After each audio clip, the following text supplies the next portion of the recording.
2, 3, prova. 1, 2, 3, prova. 1, 2, 3, prova. 1, 2, 3, prova. 1, 2, 3, prova. 4, 5, 6, 4, 5, 6, 4, 5, 6. Ok.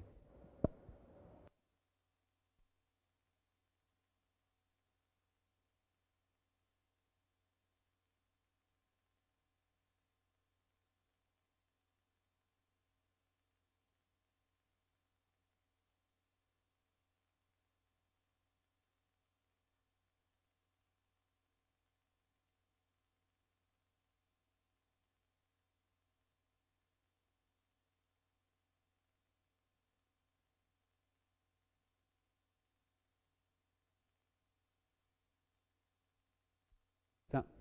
1, 1, 1, 1, 1, 1. A, B, C, D, E, F, G, H, I, L.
Prego, buongiorno.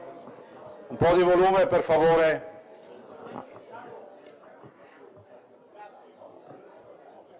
Ehi, ciao. Un po' di volume, grazie. Prendete posto. Invito gli impiegati a consegnare le tessere, per favore, per chi non ce l'ha. Alzi la mano chi non ha la tessera. Assessore Bon non ha la tessera.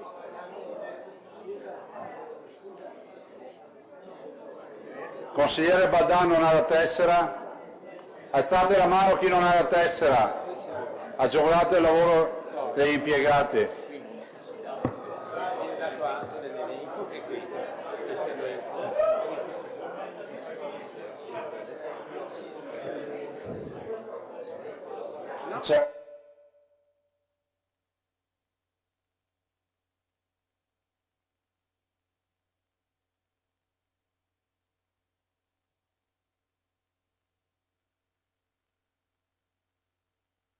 C'è qualche consigliere che non ha la tessera? Bene. Ciao. Prima del punto 4, comunicazione del Presidente, nessun consigliente, ok, approvazione, comunicazione, questo è l'elenco. Comunicazione, niente da dire. Non è niente perché non c'è nessun consigliere.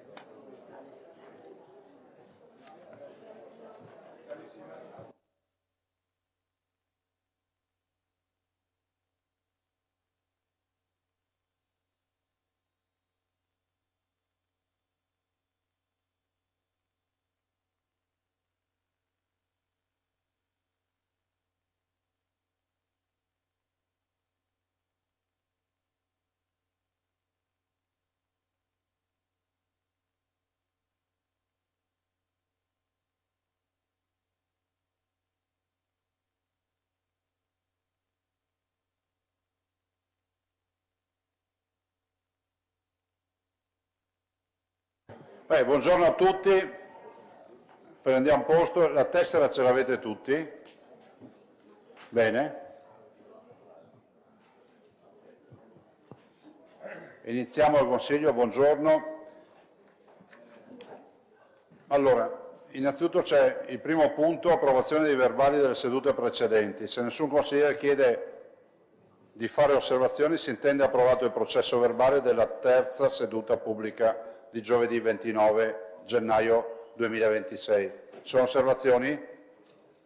Quindi si dà per approvato. Punto 2. C'è il consigliere Borgia che chiede di intervenire. Prego. Buongiorno, grazie Presidente. Buongiorno colleghi. Ci tenevo a intervenire per evidenziare una ferma condanna da parte delle violenze perpetrate ai danni degli uomini e delle donne della Polizia di Stato che a Torino, come dire, hanno subito un'aggressione vergognosa. Non è possibile minimizzare, bisogna fare dichiarazioni ferme, prendere le distanze da non solo fenomeni come questi, manifestazioni come queste, ma da delinquenti come questi. Credo che questo sia a tutti gli effetti un attacco allo Stato di diritto ed è per questo che non solo come gruppo di Fratelli d'Italia credo che questo Consiglio debba esprimersi e prendere le distanze da questi gesti nei confronti appunto di uomini e donne che ogni giorno sacrificano la propria vita per difendere gli italiani. Ecco, sono personalmente rimasto sdegnato e oltre allo sdegno c'è anche la rabbia nel solo poter pensare che uno di quei ragazzi non potesse tornare a casa dalla propria famiglia. Uno di quei ragazzi che tra l'altro fa parte della squadra mobile di Padova, per cui ad Alessandro Calista, a tutti i ragazzi, a tutti gli uomini e le donne della squadra mobile di Padova, di tutti i poliziotti, di tutte le forze dell'ordine che sono intervenute in quella giornata, va il profondo rispetto e il profondo, come dire, senso delle istituzioni che ci riguarda direttamente, soprattutto un grande caloroso in bocca al lupo e un abbraccio da parte del gruppo di Fratelli d'Italia e soprattutto, credo, anche di tutto questo Consiglio. Noi saremo sempre dalla parte delle forze dell'ordine. Grazie mille a tutti. Grazie. Prego, consigliere Soranzo. Grazie Presidente, farò veloce. L'integrazione di quello che è l'intervento che ovviamente condividiamo profondamente, non solo nel cuore ma nel senso istituzionale del collega Borgia. Io, Presidente, volevo, al di là delle appartenenze politiche, credo di proporre, e credo che sia doveroso, riconoscere il valore delle donne e degli uomini in divisa che ogni giorno, per garantire la nostra sicurezza nei cittadini e nelle nostre città, affrontano momenti difficili, in condizioni difficili, con grande spirito di sacrificio. Ecco, per questo motivo io propongo a tutta l'Aula, in particolare all'Ufficio di Presidenza, di valutare l'opportunità di promuovere un momento ufficiale di riconoscimento per il coraggio, il senso del dovere, la professionalità e quindi che coinvolga l'intero Consiglio regionale quale segno di vicinanza istituzionale e di rispetto verso chi serve lo Stato e tutta la nostra collettività. Ritengo questa una iniziativa che vada condivisa davvero con tutta l'Aula, possa essere sicuramente un segnale importante per presentare un messaggio chiaro, forte, unitario, di gratitudine a chi oggi sulle strade, sui nostri territori continua a fare il proprio lavoro, rischiando la propria vita e soprattutto dimostrando che lo Stato è una cosa che non si tocca mai. Grazie. Prego, altri interventi? Grazie. Allora, per quanto riguarda il punto 3, interrogazioni e interpellanze, viene dato per letto l'elenco delle interrogazioni e delle interpellanze allegato all'ordine del giorno e pubblicato sul sito istituzionale. Adesso passiamo all'altro punto. Noi abbiamo due mozioni iscritte, le abbiamo trattate, abbiamo appena concluso la riunione con i presidenti dei gruppi, quindi la conferenza dei capigruppo, e sono state sostanzialmente validate per la loro iscrizione due mozioni. Saluto il Presidente Stefani che è qui oggi per la sua audizione, per il suo intervento rispetto al tema dell'autonomia, e quindi prima di passare la parola al Presidente Stefani noi dobbiamo votare l'ammissione delle due mozioni che verranno trattate dopo l'intervento, ascoltate il passaggio, verranno trattate dopo l'intervento del Presidente Stefani con una tempistica che abbiamo definito che è di 20 minuti per i capigruppo, 10 minuti per ogni consigliere qualora qualcuno volesse intervenire, e verranno trattate assieme. Quindi io metterei al voto prima l'iscrizione della mozione 35 a firma Barbisan e altri e passerei alla votazione. Apriamo la votazione. Prego, consigliere Stanelli.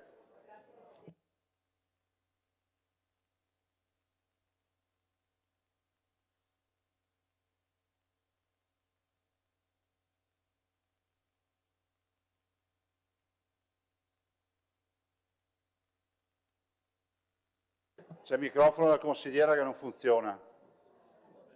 Prova a rispegnere per favore. Riaccendi. Ben, adesso va. Come mai dal punto di vista proprio del regolamento noi votiamo eventualmente, se verrà ammessa all'ordine del giorno, delle mozioni e non una risoluzione come sancito dall'articolo 72, quindi giusto per avere l'interpretazione corretta. È un tema, consigliera, che abbiamo affrontato, è stato dibattuto, e a questo punto do la parola nuovamente. Come non può parlare? Il Presidente decide chi parla. Passo la parola al segretario Valente e metta agli atti il parere autentico rispetto a questo articolo. Prego. Sì, allora Microfono. è un punto già all'ordine del giorno. Non ti sentono. La comunicazione del Presidente, Microfono. la comunicazione del Presidente è già all'ordine del giorno, quindi è stata iscritta in questo momento, sono state iscritte due mozioni, di cui una riguarda il mandato al Presidente in relazione all'intervento che è già all'ordine del giorno. Quindi è una fattispecie completamente diversa, analoga ma diversa. Grazie, dottor Valente. Prego, passerei alla votazione. La 35 a firma Barbisan e altri. Prego.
È chiusa la votazione, per favore.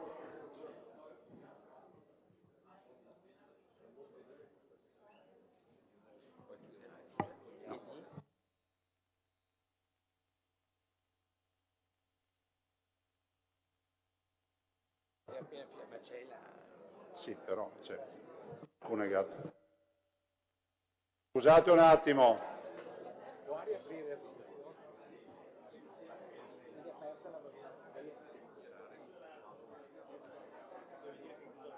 Sì, la votazione è chiusa. Che problema c'è, consigliere Cunegato? Bene, cosa volevi votare? No, quindi registriamo che il consigliere Cunegato avrebbe votato contro. Ha votato contro. Quindi la mozione è approvata. Passiamo alla seconda. Passiamo alla seconda mozione. Prego, chi parla?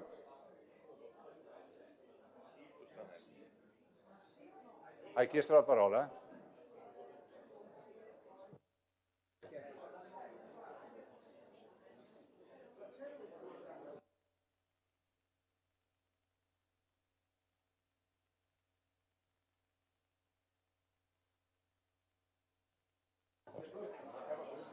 Allora è aperta la votazione per la seconda mozione, prego.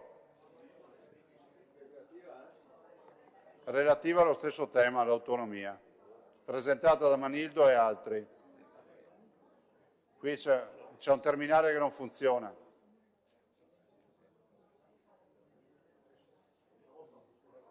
C'è ancora...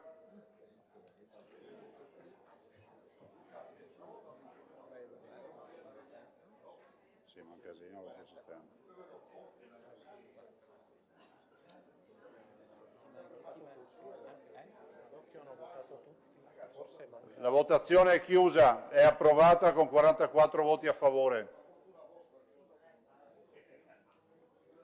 Prego. Fate attenzione per favore, quindi le due mozioni sono approvate, la parola al Presidente Stefani, e iscritte ovviamente.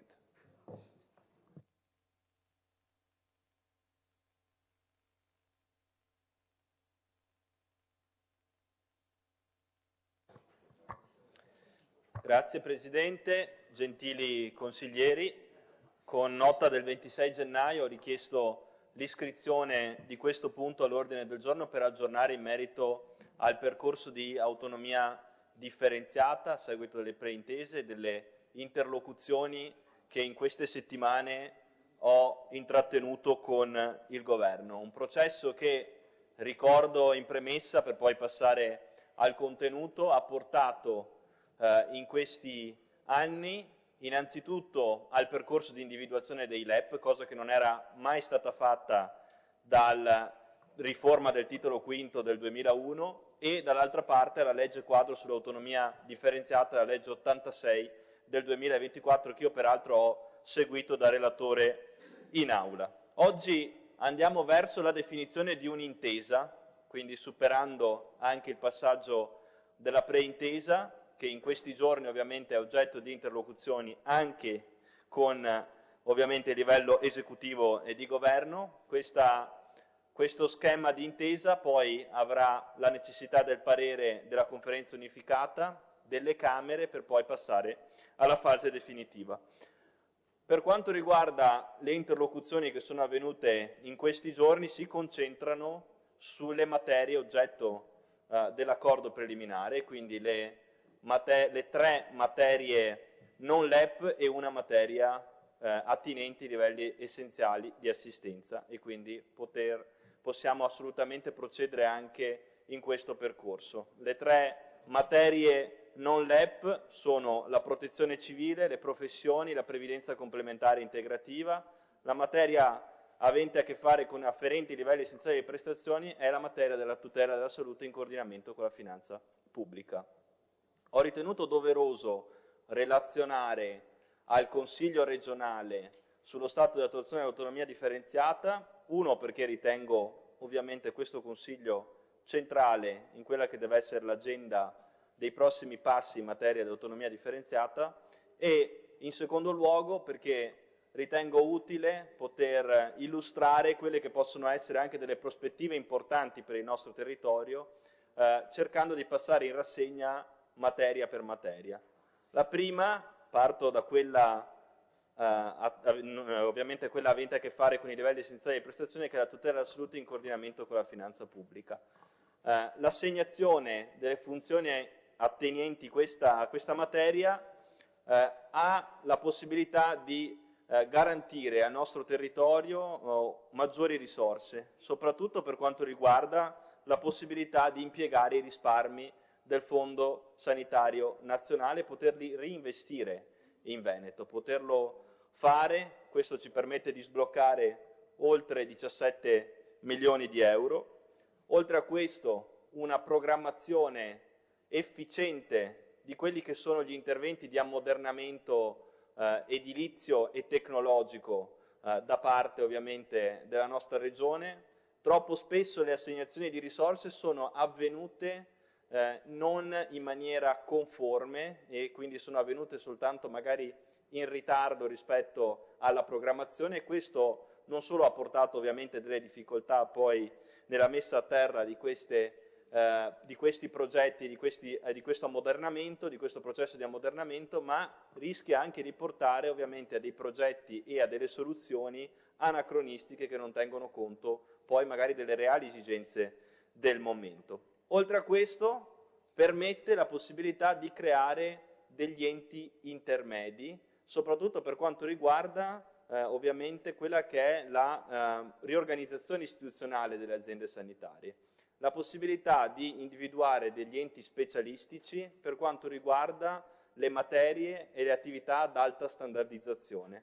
Tra queste il controllo di gestione, il controllo delle risorse umane, l'aggiornamento delle necessità tecnologiche, lo sviluppo di competenze tecnologiche, l'Health Technology Assessment, tutte realtà che permettono, tra queste anche la robotica per esempio, che hanno necessità di individuare degli enti specialistici ad alta attività di standardizzazione. Questo permette dei risparmi di spesa, ovviamente viene garantito a quelle realtà regionali che sono virtuose, che quindi possono procedere lungo questa direzione.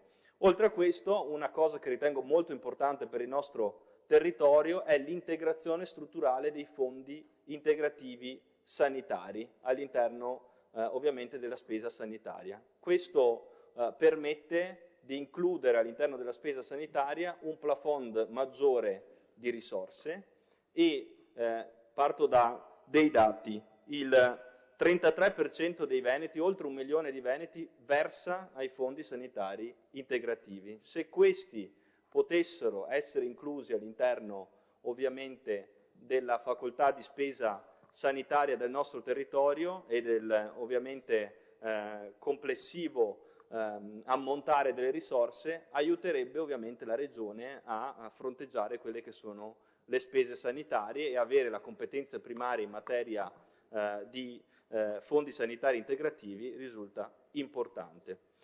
Oltre a tutto questo è importante ricordare anche la protezione civile. Questa è una delle 3 materie non LEP che andremo ad elencare. La protezione civile che permette ovviamente, oltre al tema discusso delle ordinanze in deroga, la possibilità che il presidente di regione o un suo delegato possa diventare commissario per le emergenze in caso di emergenze di carattere nazionale. E cosa da non sottovalutare? Anche la possibilità di superare i vincoli assunzionali per quanto riguarda il personale dedicato alle emergenze, molto sentita dalla protezione civile, la possibilità di avere una contabilità dedicata e speciale per l'acquisto di mezzi speciali e di strumentazione, e soprattutto anche una nuova contrattualistica che possa permettere ovviamente una maggiore appetibilità anche della protezione civile.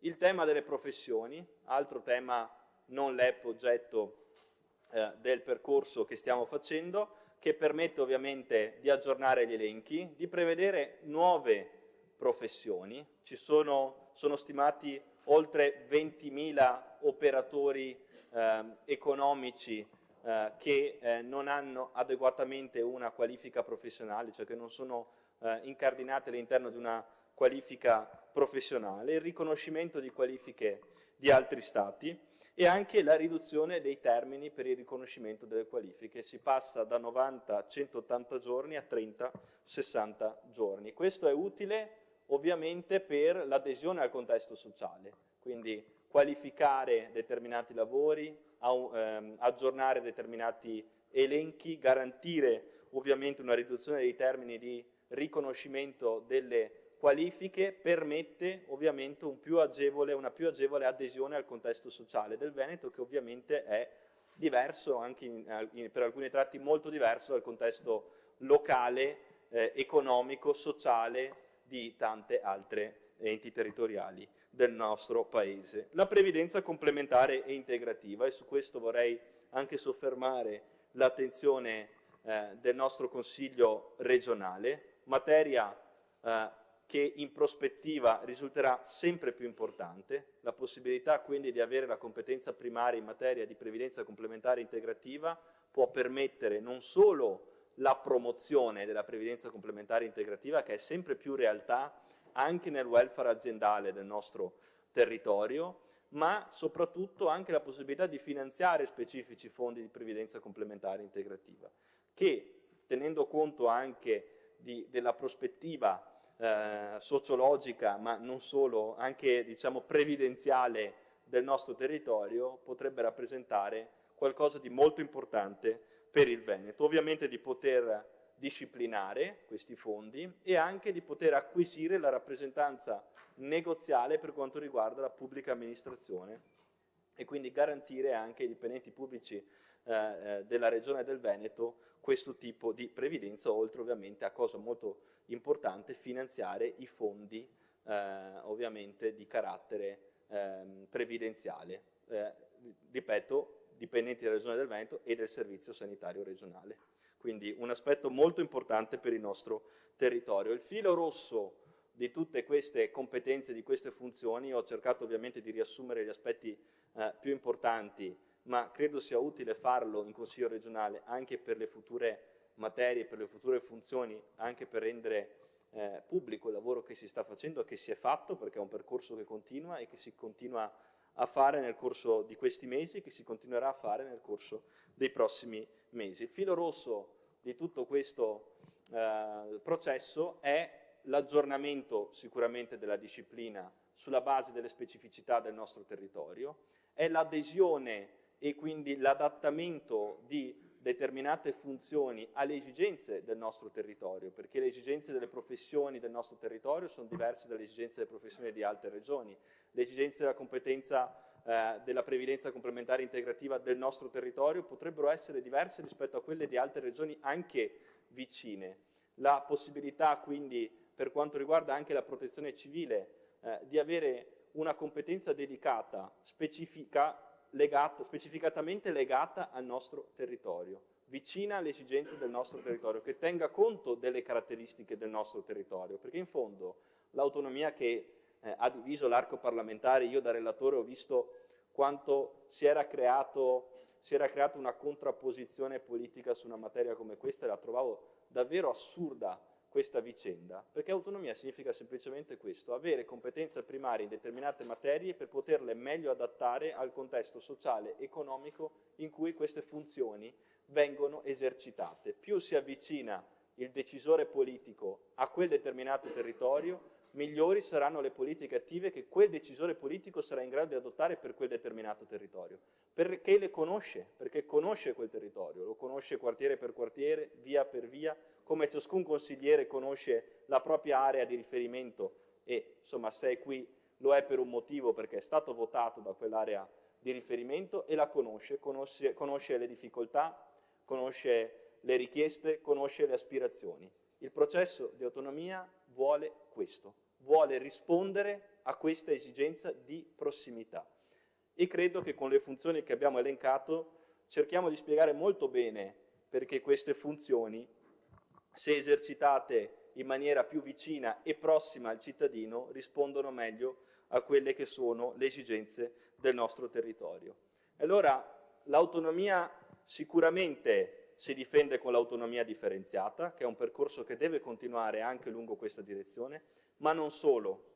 Su questo bisogna fare anche un grande lavoro di filiera istituzionale. Alcuni pezzi di autonomia, alcuni li abbiamo già portati a casa, altri li porteremo a casa, si ottengono anche grazie ad emendamenti, si ottengono anche grazie a un lavoro sinergico tra Regione e Parlamento. E per questo in questi giorni ho più volte ribadito l'urgenza di una filiera istituzionale veneta, perché su alcune sfide del nostro territorio la nostra Regione deve imparare a fare squadra, deve imparare a portare a casa i risultati in maniera sinergica tra consiglieri regionali, parlamentari e membri del governo. Questo è un modello istituzionale che deve essere costituito, deve essere costruito anche nel nostro territorio, perché è inutile magari ribadire delle cose qui e a Roma fare diversamente. Se il Veneto sarà in grado, e mi rendo conto che ci vogliono anni, ci vogliono mesi e anni di lavoro, ma se il Veneto sarà in grado di dotarsi di una struttura istituzionale, di una filiera istituzionale forte, a Roma, tramite emendamenti e proposte di carattere parlamentare, altri pezzi di autonomia possono arrivare a casa anche prima del percorso di autonomia differenziata. Ne è un esempio il tema tanto discusso della holding autostradale, ne sono esempi anche tante altre questioni che possono essere oggetto di una valutazione di carattere politico, ma che devono vedere l'approvazione da parte degli esponenti del nostro territorio. Su quel tema, per esempio, io avevo fatto un emendamento in collaborazione con la Regione del Veneto e alcuni esponenti di centrosinistra votarono quell'emendamento, altrimenti non sarebbe passato, perché era passato appunto tra l'altro con un governo di centrosinistra. Oltre a questo, cosa che non bisogna dimenticare, la nostra facoltà di autonomia orizzontale. La Regione del Veneto, e su questo non serve una legge quadro, su questo non serve un altro tipo di percorso, la Regione del Veneto può già farlo e lo dice il nostro articolo 117 della Costituzione, commi 8 e 9. Il primo dice che una legge regionale può ratificare accordi tra la Regione del Veneto e intese in particolare tra la Regione del Veneto ed altre regioni del nostro Paese e lo può fare con legge regionale su materie di specifica competenza regionale, quindi più l'autonomia differenziata sarà in grado di offrirci materie, più potremo collaborare con altre regioni, ma questo può avvenire fin da subito già con le materie attualmente in capo alla Regione, prevedendo anche degli organi di coordinamento.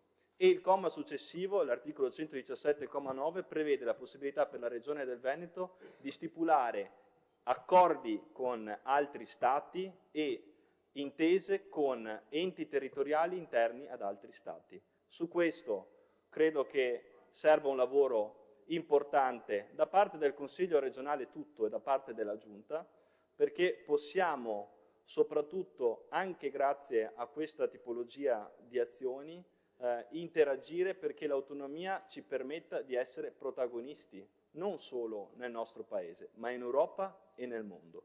Questa è la sfida che noi abbiamo davanti, questa è la sfida che dobbiamo assumerci, perché credo che il tema dell'autonomia, al di là di tanti aspetti che ho sentito dire di carattere a livello parlamentare, io credo che in questo Consiglio regionale sia una sfida di tutti e voglio pensare che in questo regionale l'autonomia sia una sfida di tutti. Lo voglio pensare perché sono convinto che ciascuno di voi sente quelle che sono le richieste dei propri cittadini e può comprendere facilmente come queste maggiori funzioni e queste maggiori materie, se la competenza primaria è in capo alla Regione, non spaccano l'Italia, come ho sentito dire da alcuni esponenti di centrosinistra a livello parlamentare, ma permettono di avere un patrimonio informativo molto vicino al cittadino e di poter meglio assolvere il ruolo di amministratore locale, di sindaco, di consigliere regionale, di assessore regionale e di presidente della giunta regionale. Come Madison diceva molti anni fa, l'autonomia, un sistema federale, un sistema di autonomie territoriali non limita la libertà, la moltiplica. E io sono assolutamente convinto di questo e quindi credo che questo processo debba continuare con ancora maggiore forza, con una filiera istituzionale forte e, ripeto, su alcuni aspetti anche di carattere parlamentare, anche interpartitica, e soprattutto debba continuare un percorso di autonomia differenziata che su queste tre materie non LEP, su questa materia avente a che fare con i livelli essenziali delle prestazioni, può portare al Veneto migliore efficienza, migliori risorse e soprattutto la capacità di rispondere, perché questo significa responsabilità, alle esigenze dei cittadini. Grazie.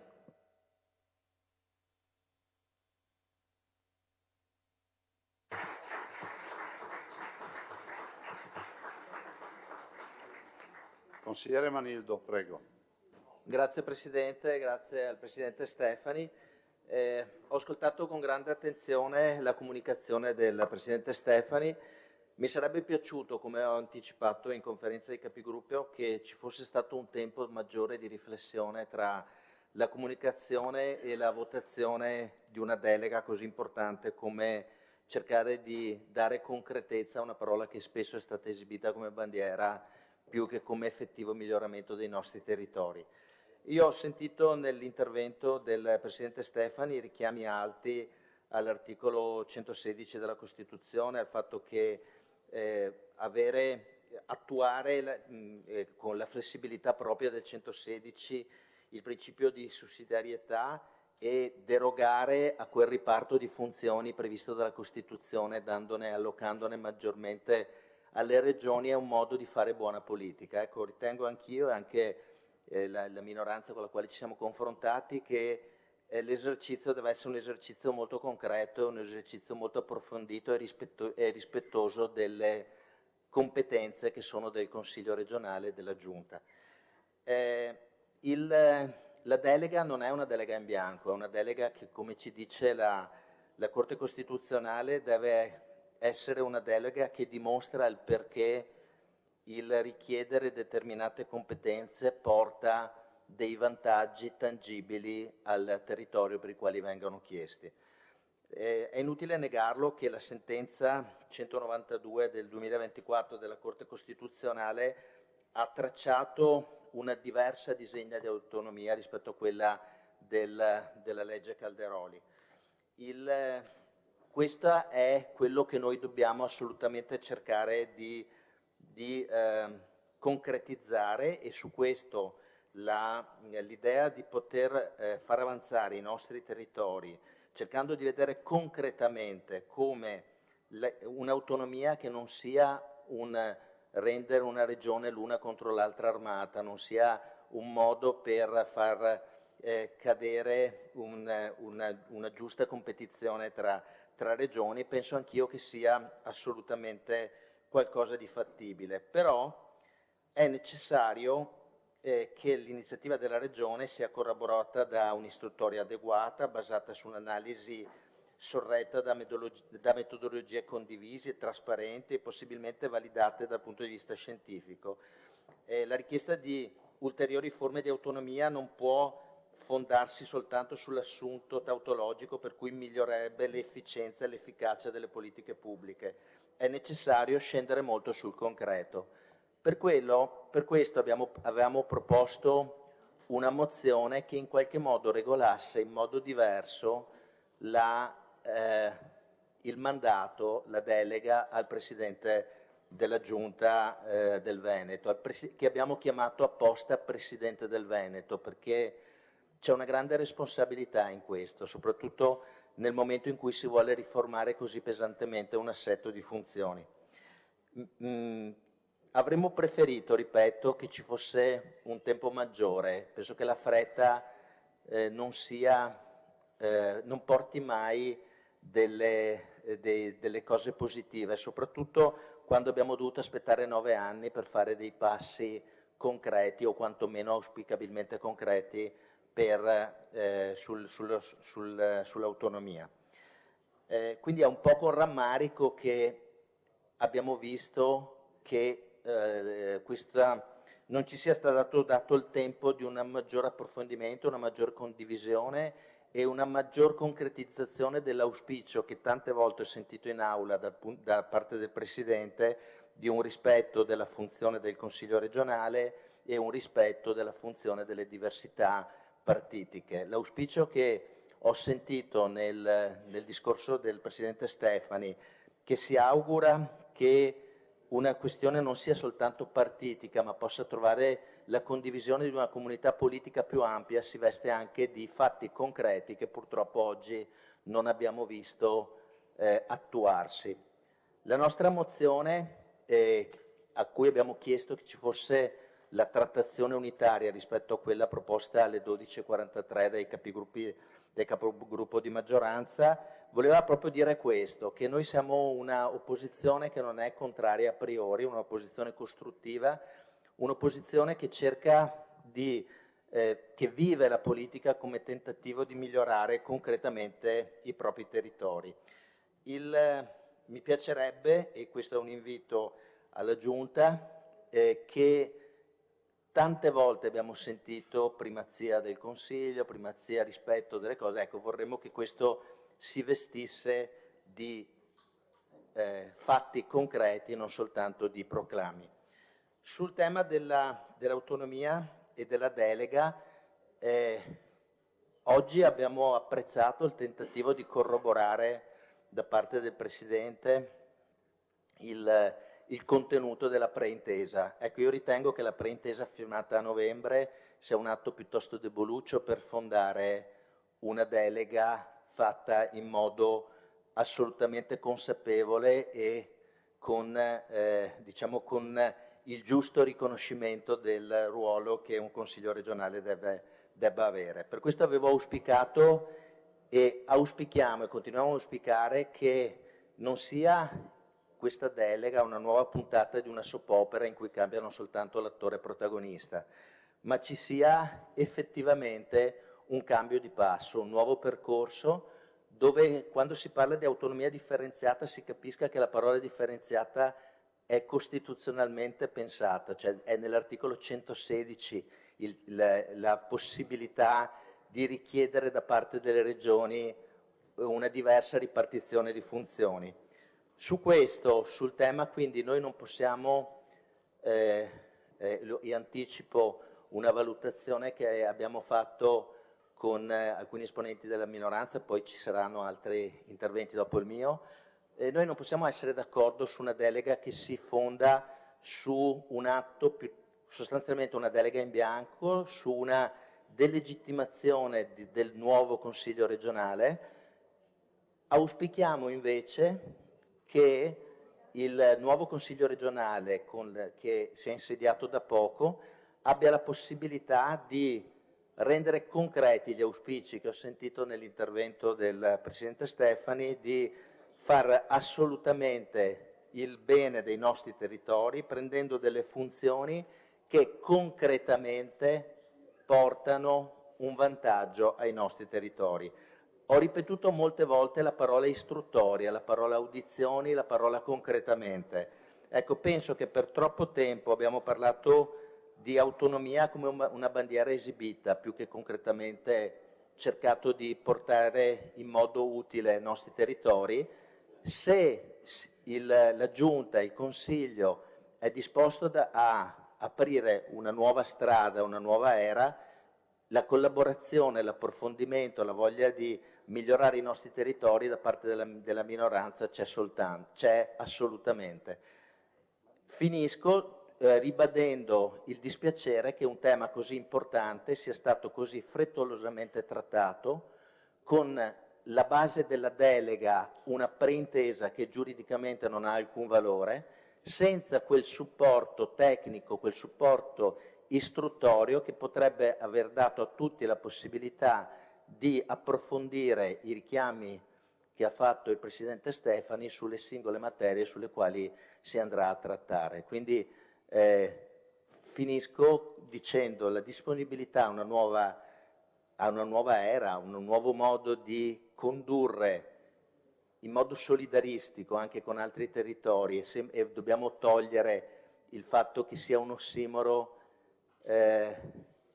cercare una legittima autonomia con la parola solidarietà e non competizione con le altre regioni. Io ritengo che questo sia quello che questo Consiglio regionale deve dimostrare e su questa parte il Partito Democratico è assolutamente, non è pregiudizialmente contrario, è contrario assolutamente invece a continuare una storia raccontata ed esibita di un'autonomia che la 192 della Costituzione ha cambiato radicalmente.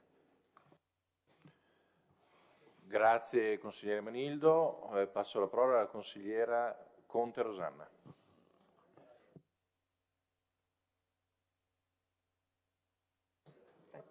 Grazie Presidente. La riforma dell'autonomia, ormai ne abbiamo sentito parlare, come ha detto il Presidente Alberto Stefani, sta procedendo con il suo iter. Ne abbiamo sentito parlare moltissimo, anche qui in Veneto, tra maggioranza e opposizione, però purtroppo devo dire che mio malgrado, come la penso io, penso che lo pensino anche la maggior parte dei veneti, sarebbe ora che questa autonomia diventasse veramente realtà. Realtà perché la nostra terra lo richiede. E questo non perché c'è stato un referendum plebiscitario con il Presidente Zaia, non perché la Costituzione prevede determinate possibilità alle regioni di avere delle deleghe speciali per l'autonomia, ma perché è una cosa che dobbiamo rivendicare, perché il nostro territorio lo richiede e non è più procrastinabile. Come ha detto prima il Presidente Stefani, noi consiglieri conosciamo il nostro territorio e conosciamo i nostri cittadini. Vedete, io vengo da Carlo, un piccolo paesino dove siamo sinceramente veneziani e orgogliosi di far parte della Serenissima, però ci troviamo a competere ultimamente molto spesso con dei comuni limitrofi che godono di notevoli vantaggi che può dipendere dai salari più alti dei dipendenti, oppure gli enti che ricevono maggiori fondi da parte di una regione limitrofa, e lo sappiamo benissimo tutti che le regioni a statuto speciale hanno delle caratteristiche diverse e hanno più peculiarità. Però non da questo si va ad aggiungere il fatto della modifica del 2014 di quella delle province, che adesso auspichiamo vengano riproposte con risorse e competenze in modo da elevare annualmente questa situazione. La conseguenza qual è? La conseguenza di questo è che il Friuli sta attraendo i nostri comuni. Ecco, noi non dobbiamo entrare assolutamente in competizione col Friuli, perché ben venga, tutti devono fare il loro percorso e che più ha e meglio può fare. Il nostro problema però è la mancanza di opportunità che la Regione Veneto, una regione straordinaria, può dare ai propri cittadini e ai propri enti. Quindi questo non è certo per la nostra volontà, che abbiamo cercato con tutti noi stessi di portare avanti questa autonomia, ma a causa di opposizioni che sono conservatrici e in qualche modo bloccano questo andamento, questo iter. Quindi, siccome abbiamo questo problema che i canti delle sirene del Friuli attirano i nostri comuni, sarebbe il caso che da questo Consiglio regionale uscisse un coro univoco, perché attiri invece la nostra autonomia. Grazie.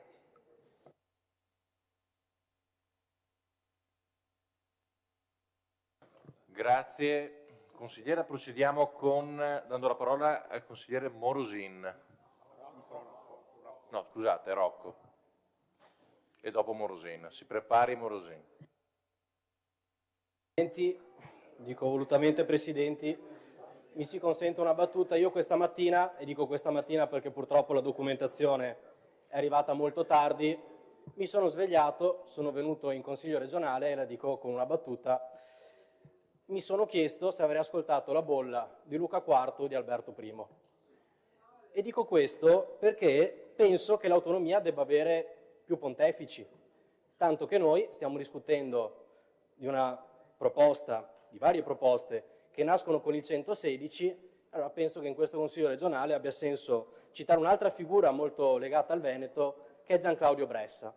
Gian Claudio Bressa, che è stato sottosegretario di governi centrosinistra, che nel 2001 hanno portato al fatto che noi oggi possiamo discutere di materie concorrenti. E io vorrei citare un'altra figura molto importante, perché credo che il dibattito sull'autonomia debba concentrarsi sul tempo che noi stiamo vivendo. E la figura che io vorrei citare è Mario Draghi. Mario Draghi, che qualche giorno fa, in un'università in Belgio, ci ha richiamato al senso storico delle sfide che noi dobbiamo affrontare. Io credo che sia molto importante richiamare Mario Draghi, perché Mario Draghi ovviamente sta riconoscendo che noi siamo di fronte a dei blocchi, e il blocco europeo è un blocco che ha tantissime potenzialità, ma è un blocco che non è consapevole dei suoi 3.600 miliardi di interscambio, delle sue potenzialità rispetto a Cina e Stati Uniti, e questo perché non è ancora entrato, e dice Mario Draghi, nella capacità di riconoscere un federalismo pragmatico. Allora io sono profondamente felice di discutere oggi del tema dell'autonomia, ma penso che sia necessario anche ragionare sul quale tipo di autonomia, perché esiste un'autonomia che è l'autonomia dei servizi e della sussidiarietà, sulla quale è necessario confrontarsi, esistono forse funzioni e materie sulle quali noi oggi dovremmo fare uno sforzo per essere sicuramente veneti, ma forse prima ancora europei. Allora l'autonomia non può essere esibita come una bandiera ideologica, ma è sostanzialmente buon governo. Abbiamo una sentenza della Corte Costituzionale che non dico abbia smontato in parte l'impostazione che è stata data fino ad oggi, ma che dice non stiamo parlando di materie, sappiamo che il 116 parla di 23 materie concorrenti e di 3 materie esclusive, ma di funzioni. Allora, per me oggi era molto importante, sono venuto in Consiglio regionale molto contento, perché mi sarebbe piaciuto, in parte è stato fatto, però come solo richiamo una preintesa, che oggettivamente è una preintesa molto leggera, cioè un preaccordo che è stato fatto purtroppo a 7 giorni dal voto, ma mi sarebbe piaciuto entrare in questo Consiglio regionale e provare a capire, funzione per funzione, quali sono le funzioni sulle quali il Veneto potrebbe avere un beneficio rispetto al fatto di chiedere maggiore autonomia allo Stato. Allora, per esempio, sulla previdenza complementare credo che faremo un passo avanti nel momento in cui fossimo in grado di chiedere maggiore autonomia sulla previdenza complementare. Sulla protezione civile è importante aprire una riflessione. Sul tema delle professioni forse un surplus di riflessione andrebbe fatto, perché io capisco che da liberista ritengo gli ordini professionali, come dire, delle eredità che però possono avere un senso su alcune materie molto, molto importanti, però forse in pensare di costruire nuovi ordini professionali andrebbe perlomeno incardinato in una riflessione almeno nazionale, se non europea. Io sarei per gli ordini professionali europei, almeno nazionale. Allora forse ha senso che il Veneto sposi delle battaglie, penso per esempio a quella dei pedagogisti, che chiedono ai ministeri di riconoscere delle professioni nuove, ma per le quali non ci può essere diversità se uno si laurea in Veneto o si esercita in Veneto rispetto alle regioni vicine. Una funzione che secondo me invece è fondamentale e sulla quale il Presidente Stefani ha chiesto un mandato politico, io credo che su questo mandato politico sia importante riflettere, c'è tutto il tema della formazione. Io ho molto apprezzato il Presidente Stefani quando è venuto al convegno della FISM, Federazione Italiana scuole materne, e in quel caso giustamente il Presidente ha riconosciuto, come fatto dalla FISM, che noi in Veneto abbiamo una specificità sulla fascia 0-6. Noi abbiamo circa il 64% dei bambini che va nelle scuole paritarie, sui nido è un po' diverso, e questo ogni anno comporta che il Veneto lascia ad altre regioni 350 milioni di euro, perché noi abbiamo una storia di sussidiarietà che nasce dalla sussidiarietà bianca, dalla capacità delle comunità di organizzarsi orizzontalmente. Questo ha concesso e ha permesso che le famiglie avessero dei servizi, ha permesso magari a una maggiore occupazione femminile sul suolo veneto, ma questo oggi non può essere una limitazione. Il fatto che noi abbiamo dimostrato di saperci organizzare tramite la capacità degli enti locali di produrre servizi non può essere che noi lasciamo 350 milioni di euro ogni anno allo Stato, che poi vanno in altre regioni. E quindi io penso che su queste funzioni sia necessaria una discussione in Consiglio.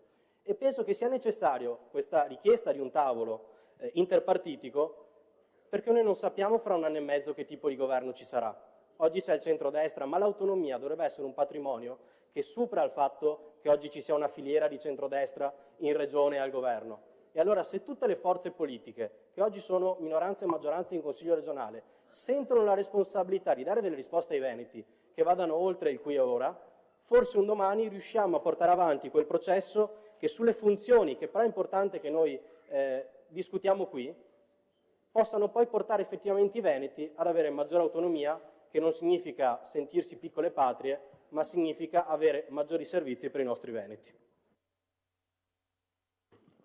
Grazie consigliere. Passo quindi la parola al consigliere Morosina. Prego. Presidente del Consiglio, grazie al Presidente della Giunta, carissimi colleghi tutti. Voi sapete, io sono un indipendentista. Sta parola, quando è arrivata in Corte Costituzionale, mi ha fatto percepire che fossi come un cane in chiesa, si diceva. In realtà è un tema che bisogna avere il coraggio di porre, soprattutto per validare un percorso di autonomia che vergognosamente si protrae senza risultati conformi a quelle che erano le aspettative dei cittadini dal 22 ottobre 2017. Qualcosa è stato fatto, ma non è quello che i cittadini hanno detto di volere in quella data. E che dopo 8 anni, 9 ormai, questo tempo lunghissimo non si sia ancora raggiunto nulla, vuol dire che qualcosa non funziona. Quindi noi oggi, lo dirò brevemente utilizzando questo tempo che mi è dato, dovremmo conferire al Presidente della Giunta, al Presidente della Regione del Veneto, un mandato non ampio, un mandato addirittura più robusto di quello che formalmente alla fine gli attribuiremo. Che cosa voglio dire? Caro Alberto, dovresti mettere, oltre a quello che hanno detto i veneti il 22 ottobre 2017 sul tavolo, dovresti mettere la forza di una minaccia legale di disubbidienza anche fiscale, perché con questo Stato sleale noi non ne veniamo fuori. È il Veneto che l'ha detto, i cittadini di questo territorio che ha avuto storia di autogoverno e di sovranità che deve essere rispettato. Basta con queste dilazioni, altro che le piccole ostruzioni di chi vorrebbe addirittura sindacare sull'adeguatezza della delega o del mandato che oggi dobbiamo darti. Dovremmo darti un potere in più, che comunque, ancorché non formalmente previsto, moralmente ce l'hai. Ma non perché lo dico io o lo dicono i consiglieri, anche quelli che non hanno il coraggio o la forza di dirlo, perché l'hanno detto i veneti il 22 ottobre 2017. Siamo di fronte ad uno Stato sleale e in quest'Aula consigliare, è vero che non mi serve l'immunità ai sensi del 122, ma la verità va sempre come presupposto per risultati di libertà. E la verità è questa, che abbiamo una slealtà che è a tutto campo, che ci ha portato a ritardare, io dico a cominciare dalla disposizione 18ª della Costituzione. Apro una parentesi. Io sono un indipendentista che crede che ogni possibile cambiamento possa e debba essere esercitato per via pacifica, democratica, elettorale e quindi per volontà dei cittadini.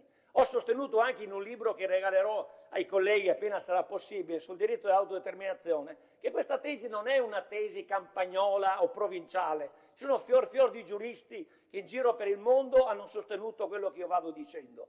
Io sono semplicemente uno studioso appassionato e dico che già l'articolo 10 della Costituzione dice che l'ordinamento italiano si conforma alle norme del diritto internazionale generalmente riconosciute. Che cosa vuol dire conformarsi? Se non prendere atto di quello che l'Italia, non il Veneto, ha in qualche modo ratificato le convenzioni di New York e quant'altro. Ma il tempo è breve.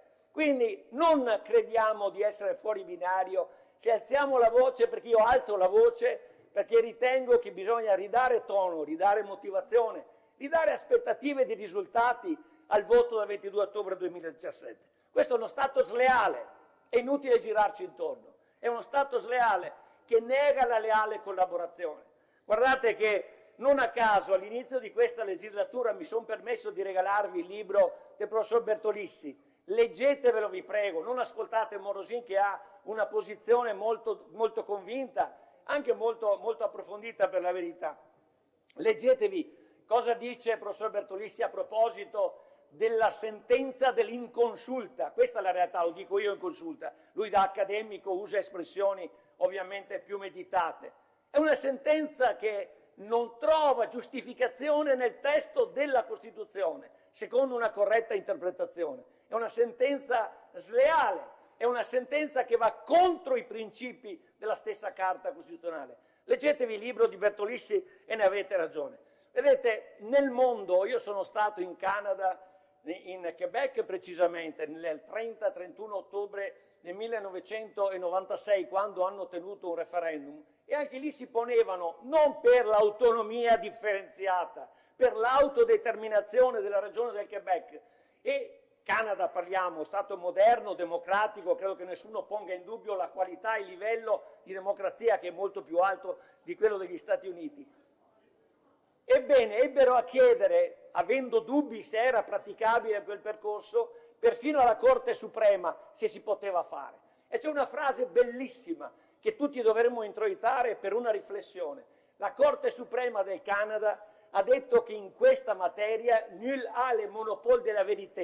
Nessuno è depositario della verità e quindi quando i cittadini vogliono essere consultati e noi abbiamo avuto una consultazione formale, rituale, istituzionale, ammessa perfino dalla consulta il 22 ottobre 2017, è stato detto, chiedo scusa, è stato detto sì all'autonomia differenziata. Quell'autonomia differenziata, caro Giovanni Manildo, non lo vedo adesso, che nel 2001 la sinistra ha votato riformando il titolo quinto della Costituzione. Ebbene è rimasta, ha avuto un seguito con la legge 42 del 2009 sul federalismo fiscale, di cui il Presidente Stefani tra l'altro è stato anche Presidente della relativa commissione bicamerale, ma non ha mai avuto attuazione per i LEP. Non ha mai avuto attuazione. Allora quella sinistra che ha fatto la modifica costituzionale, quella sinistra che avrebbe dovuto dar seguito alle proprie determinazioni di livello costituzionale, ha fatto morire quelle speranze di autonomia differenziata, lasciando inapplicata la legge 42 del 2009 sul federalismo fiscale. Tra l'altro tra poche settimane verrà a scadenza perché collegata al PNRR c'è un bel pacchetto di miliardi che troveranno trasferimento o meno a seconda, Valdegamberi per cortesia, scusami, a seconda delle determinazioni che saranno assunte. Quindi noi dobbiamo avere il coraggio di andare ad investire il nostro Presidente dei massimi poteri e anche con questa minaccia, che è una minaccia, ripeto, che ha un valore politico chiaramente, quello di una disobbedienza fiscale, perché basta, ci sono dei limiti nella vita che quando si supera la pazienza anche i più tranquilli, i più pacati diranno di no. Noi invochiamo il rispetto della legalità, l'attuazione di quello che è previsto. Scusate, i capannelli no però, prego. Di quello che è previsto nella Carta. E quindi, come diceva il Presidente nella sua illustrazione, il caro Alberto Stefani, è assurda la contrapposizione politica su questo tema se si conoscono le basi di partenza costituzionali, storiche, legislative. che sono maturate in oltre 20 anni, 26 anni adesso quest'anno. E la leale collaborazione è un principio che vale per tutti o vale soltanto per uno Stato che mira solo all'accentramento? Il problema è che qui abbiamo una tendenza, soprattutto da parte della Corte Costituzionale, che vi dirò è il mio nemico attuale, tant'è vero, vi anticipo, proporrò prossimamente una iniziativa di legge statale perché sia introdotta all'interno una norma che preveda che all'interno della Corte Costituzionale venga esplicitata la dissenting opinion, perché sono convinto che quando si è votata questa sentenza malfatta, incostituzionale, la 192 del 2024, sicuramente all'interno della Corte qualche giudice sano, libero, rispettoso delle norme avrà dissentito. Io sono curioso di vedere questo. C'è negli Stati Uniti la Corte Suprema e deve essere introdotta anche da noi. È un principio di civiltà e di trasparenza estremamente importante, perché non possiamo pensare che una Corte che sente sopra di sé solo Dio non rispetti la volontà che viene dal popolo. Vox populi, vox dei, però rimetterei io per rovesciare il quadro. Quindi è un tema sul quale, Presidente Stefani, devi andare con forza, con convinzione, col pugno sul tavolo, ma non perché sei arrogante, perché i veneti del 22 ottobre 2017 ti hanno investito di questo. Come hai detto bene, Madison diceva che l'autonomia è un moltiplicatore di libertà e ci mancherebbe, ma se non arrivano le attuazioni dell'autonomia, noi siamo in sofferenza, siamo limitati nella nostra libertà. Siamo impediti di esercitare quella sovranità, quell'autogoverno che è scritto nell'articolo 2 dello Statuto del Veneto. E allora vedete, se non si risolvono questi problemi, e cercherò di concludere in modo adeguato, se non si risolvono questi problemi ci troviamo di fronte a quella realtà che abbiamo dovuto constatare nelle settimane scorse, che abbiamo una trentina di comuni del Veneto che chiedono di andare di aderire al Friuli Venezia Giulia, e qualche amministratore improvvido di questa regione che convoca anche i nostri sindaci per l'audizione. Cioè siamo arrivati al paradosso che vengono i ladri in casa politicamente e noi anche apriamo le porte. Diamo delle risposte, non soltanto sul piano dell'autonomia differenziata. Ripeto, io sono indipendentista, ma contrariamente, chiedo scusa Montanariello, contrariamente a quello che ha scritto un giornale o come titolo, non è vero che l'autonomia è morta se la lasciamo morire, ma ci serve portare avanti questa trattativa. È indispensabile che noi portiamo avanti questa trattativa per mettere alla prova la lealtà di quello Stato che abbiamo visto che non c'è. È uno strumento fondamentale per verificare la lealtà, ripeto. E quindi è successo che cosa? Che un numero notevole di comuni del Veneto orientale vuole andare in Friuli. Allora capiamo che questa discriminazione tra cittadini di serie A e cittadini di serie B è un elemento che deve essere utilizzato dal Presidente anche nella trattativa col governo italiano per far capire che non dando la risposta come previsto dalla legge, dalla Costituzione e dal voto referendario dei Veneti del 22 ottobre, noi creiamo una situazione di insofferenza, Presidente, che diventa ingovernabile. I cittadini del Veneto non possono più essere così trattati nel modo in cui fino ad oggi è accaduto. E tant'è vero che io, per replicare a questa iniziativa, ho proposto, e spero che sia condivisa prossimamente, magari la studiamo assieme, un'idea che era non mia, era stata già approfondita a livello giuridico, a livello storico, a livello sociologico, dal professor Bernardi, dal compianto avvocato Cacciavillani, dal professor,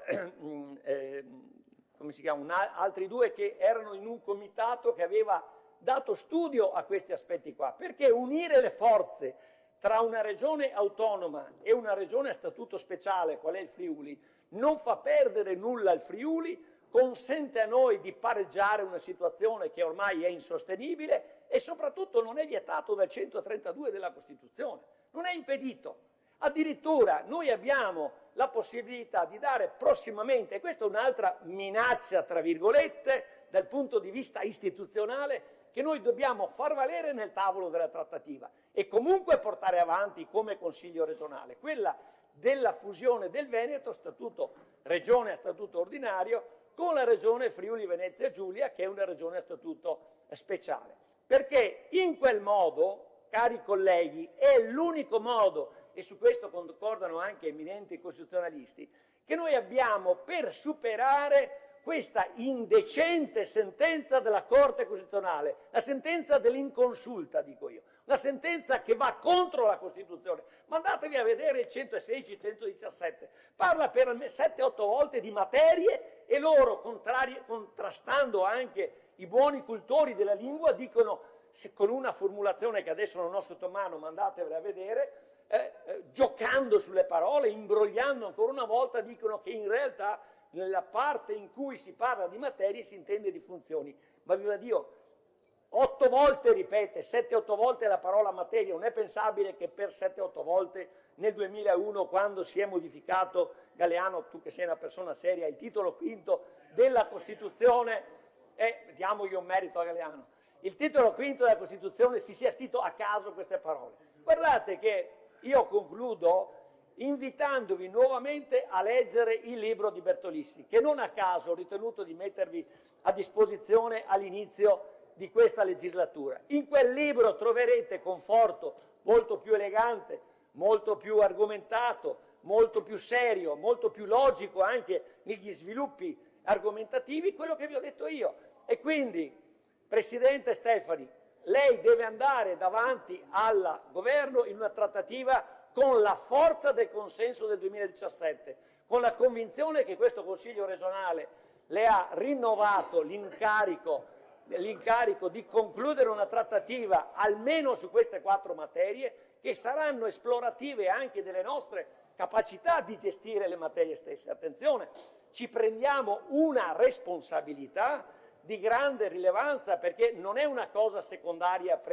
Ma io credo, per esempio, ne parlavo già con lei in precedenza in altre circostanze, che per esempio la questione della previdenza complementare integrativa, che sarà a costo zero per la Regione, a costo zero per lo Stato, che consentirà alle aziende di premiare e di investire sui propri migliori dipendenti, consentirà in modo virtuoso, fra 10 anni, 15, a chi va in pensione, di consentire ai dipendenti delle imprese del Veneto di avere 200, 300, anche 400, 500 euro in più di pensione. Poi vengono a dire che abbiamo sottratti, che questa è la secessione dei ricchi. Voglio vedere ancora se c'è qualcuno che dice queste stupidaggini. Quindi abbiamo la possibilità di creare meccanismi virtuosi, positivi, che possono essere replicati, utilizzati anche dagli altri, su materie estremamente delicate. Idem per la protezione civile, dove credo il Veneto abbia dato un esempio di grande generosità, di grande organizzazione, di grande competenza,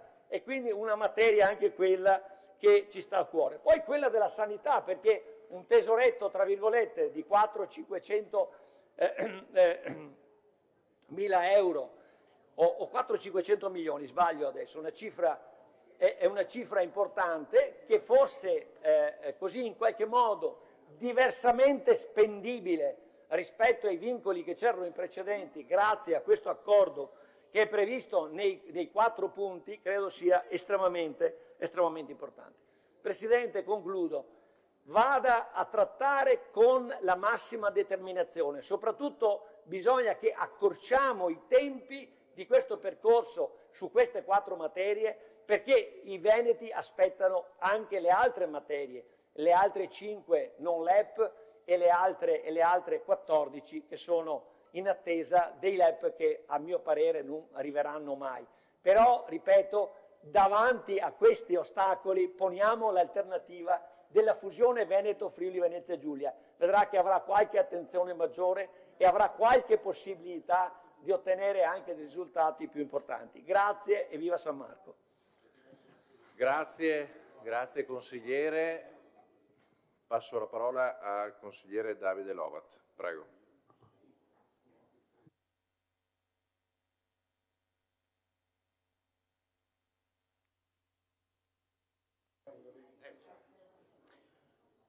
Signor Presidente e signori colleghi, prendo la parola per la prima volta in questa legislatura e lo faccio in seguito all'intervento di Alessio Morosin, con il quale ho condiviso un lungo percorso politico. Anch'io, come lui, Per chiarezza, per essere onesti, lo dichiaro immediatamente, io sono un indipendentista e lo sono da più di 30 anni. Per la precisione 30 anni fa, il 15 di settembre, io ero qui a Venezia in una famosa manifestazione. E la ricordo perché va fatta una riflessione sul dibattito che nella Repubblica Italiana ormai da decenni va avanti in maniera inconcludente.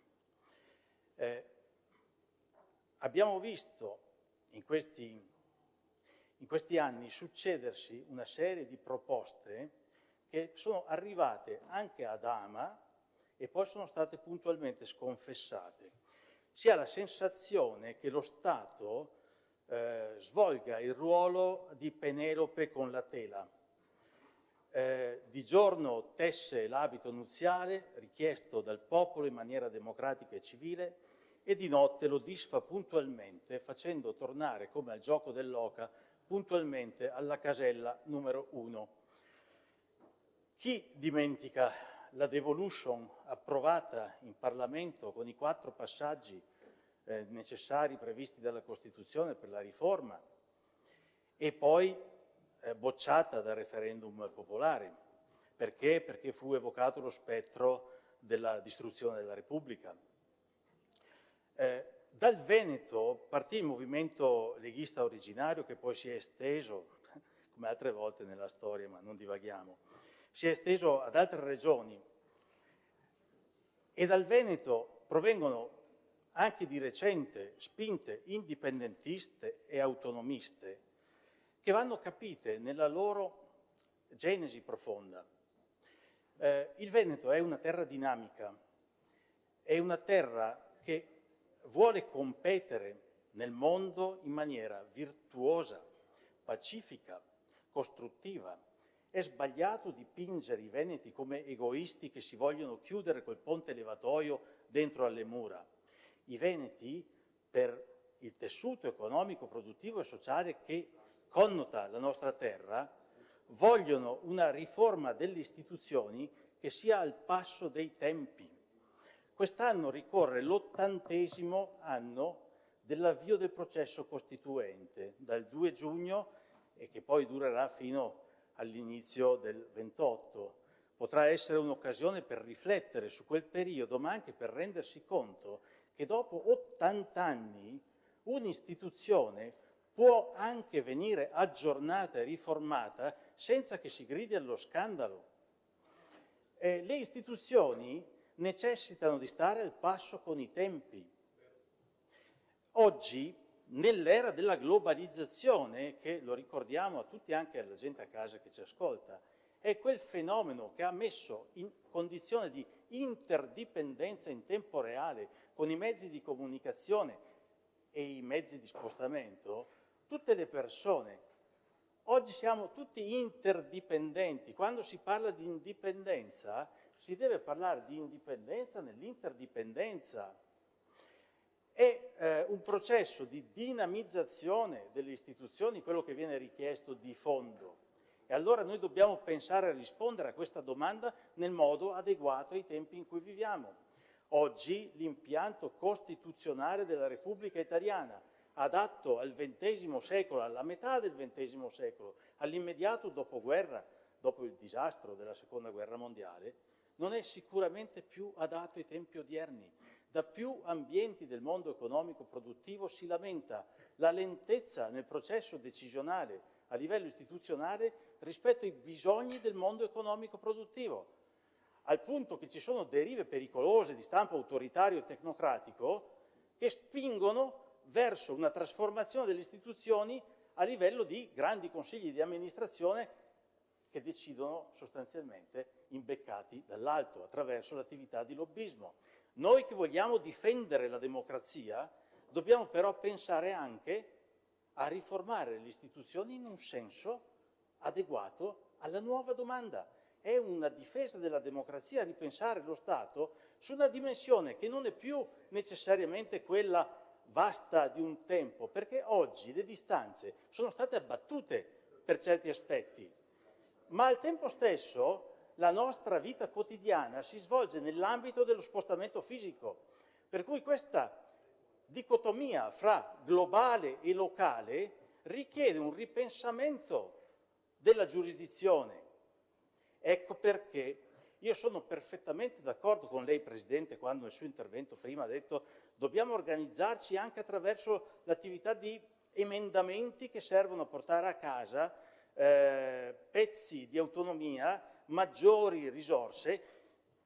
Sono talmente d'accordo e coerente con quel che ha detto lei, che dico io, che la prima mozione di questa legislatura l'abbiamo presentata noi del gruppo Szumski Resistere Veneto e va nel senso di estendere a tutte le città metropolitane quella speciale forma di autonomia pensata a Roma per Roma Capitale, se non sbaglio, in una commissione che lei presiedeva. No? Allora sbaglio e la ringrazio comunque, che è stata pensata in quel contesto. Pensare dunque ad ammodernare le istituzioni in senso, si diceva prima, federalista, io addirittura propongo un livello macro-regionale e cantonale.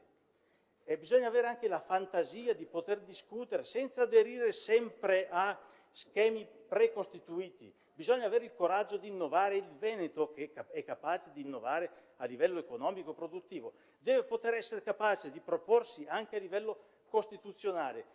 Chi vi sta parlando in questo momento non è arrivato qui all'ultimo momento. Vi ho detto sono 30 anni di percorso. Parlavo di questi temi con Carles Puigdemont a Lugano 5 anni fa, è il presidente della Catalogna. Abbiamo avuto un incontro per parlare proprio dello sviluppo che può avere il diritto di autodeterminazione dei popoli nel contesto della globalizzazione. Voi sapete che i catalani sono all'avanguardia da questo punto di vista. Io sono in rete di relazione con catalani e scozzesi.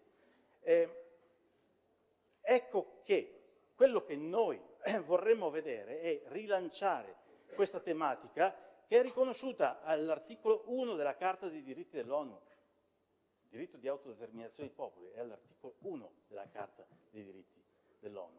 È riconosciuta e sancita solennemente anche dalla dottrina sociale della Chiesa, quindi mettiamo d'accordo sia il mondo laico che il mondo cristiano. È un principio sul quale non ci si può dividere in maniera ideologica perché si vuol difendere una retorica passata di contrapposizioni sull'identificazione sbagliata tra patria e Stato. La patria è una cosa, lo Stato è un'altra. Lo Stato è l'insieme delle istituzioni che una repubblica si dà per governare la cosa pubblica. La patria è tutt'altro. Allora, quando si parla di autodeterminazione si fa riferimento soprattutto al secondo concetto e si deve trovare la forma organizzativa e giuridica adatta al preciso contesto storico in cui viviamo adesso. Per cui, relativamente alla richiesta di mandato, Presidente Stefani, il nostro gruppo è diverso dall'opposizione e dalla maggioranza. Noi ci poniamo in maniera costruttiva, aperta al confronto, fermi nell'opposizione laddove non siamo d'accordo e pienamente disponibili alla costruzione dove ci troviamo a convergere. Nel caso specifico però io le devo dire questo, stante l'inefficacia, la sterilità del processo verso la soddisfazione delle richieste del popolo veneto di questi ultimi 30, anche di più, anche 40 anni, stante questa sterilità, io ricordo che il 22 di ottobre del 2017, prima ricordato da Morosin, sotto una giornata di pioggia da tregenda, il popolo andò a votare perché chiedeva, semplificando, l'autonomia come Trento e Bolzano. Questa fu propagandata sui giornali. Non è assolutamente quello che viene discusso in questo momento. Per cui in maniera sincera, franca, senza alcun pregiudizio, le dico che io mi attiverò al più presto per rilanciare nel dibattito pubblico il tema dell'indipendenza, anche per essere da stimolo, come ha detto poc'anzi Morosini e l'ha esortata a questo, per essere da stimolo a finalmente concretizzare qualcosa, perché in 30-40 anni non è stato portato a casa altro che una speciale autonomia per Roma.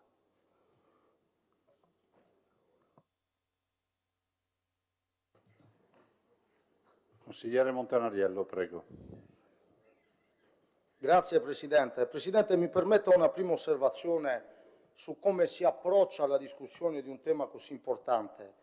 Abbiamo parlato di centralità del Consiglio, lo ha ribadito lei oggi, Presidente Stefani, però dobbiamo dire che non siete coerenti neanche a distanza di pochi secondi con quello che dite sulla centralità del Consiglio, perché a 2 ore dall'inizio della discussione non si sapeva cosa era l'oggetto della discussione, mentre i giornali lo pubblicavano e mentre le pagine Facebook di qualche esponente politico che governa quest'Aula nei suoi lavori aveva già venduto la pelle dell'orso dicendo che è una fantastica giornata perché oggi avremmo portato a casa un grande risultato.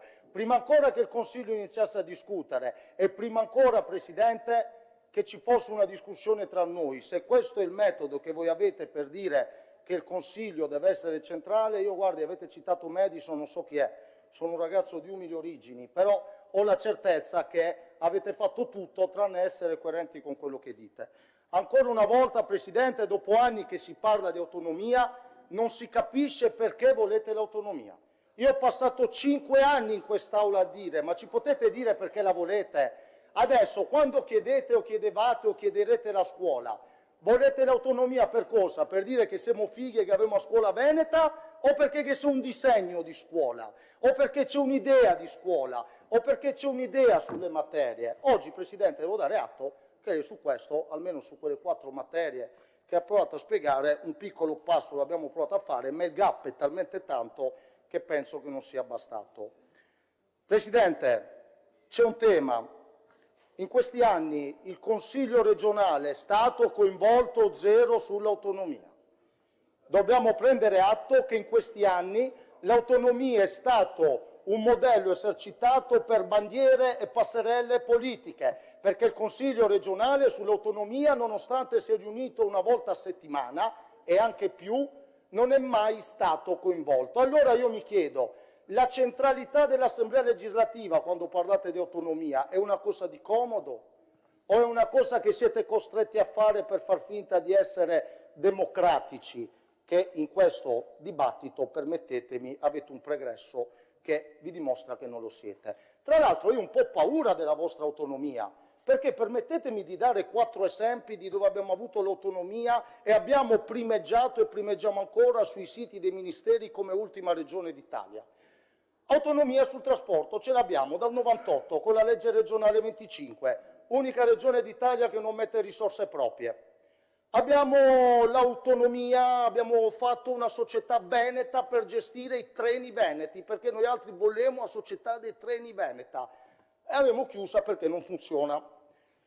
Medici di medicina generale, potevamo integrare quando, come, dove volevamo le borse, ultima regione d'Italia, 0,17 ogni 100.000 abitanti. Abbiamo fatto una società per fare strade venete, perché è strade venete che ha da gestirle un'azienda veneta, e abbiamo rincorso ANAS per anni per darglieli indietro, alla fine abbiamo scambiato 500 km con altri perché non eravamo capaci di gestirli. Se questi sono gli esempi che noi abbiamo dell'autonomia, dove abbiamo chiuso la società che faceva il trasporto nella parte sud, medici e medicina generale e trasporto pubblico che abbiamo l'autonomia e non che mettiamo uno scheo, io sinceramente ho un po' paura della vostra autonomia, perché l'autonomia va esercitata dopo che viene chiesta e voi non avete un buon curriculum su questo. Noi siamo nettamente contro l'autonomia Calderoli, che sia chiaro, non contro l'autonomia, contro questa autonomia, che non porta benefici e che spacca l'Italia.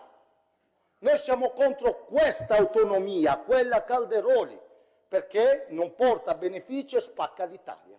E la mette in competizione senza capire quali sono i benefici che abbiamo prima di incominciare una guerra ideologica con le altre regioni. E non accettiamo lezioni da voi su chi è più autonomista dell'altro. Presidente Stefani, non accettiamo l'esame del sangue su chi è più autonomista dell'altro, perché vorrei ricordare che quando noi riformavamo il titolo V della Costituzione, che quando in quest'Aula i consiglieri regionali del PD di Belluno facevano le battaglie per chiedere l'autonomia della provincia di Belluno, voi vi siete limitati poco più negli anni successivi a fare una richiesta di un quesito con la legge del 19 giugno del 2014, dove al primo punto dicevate: vuoi che il Veneto diventi una repubblica indipendente e sovrana?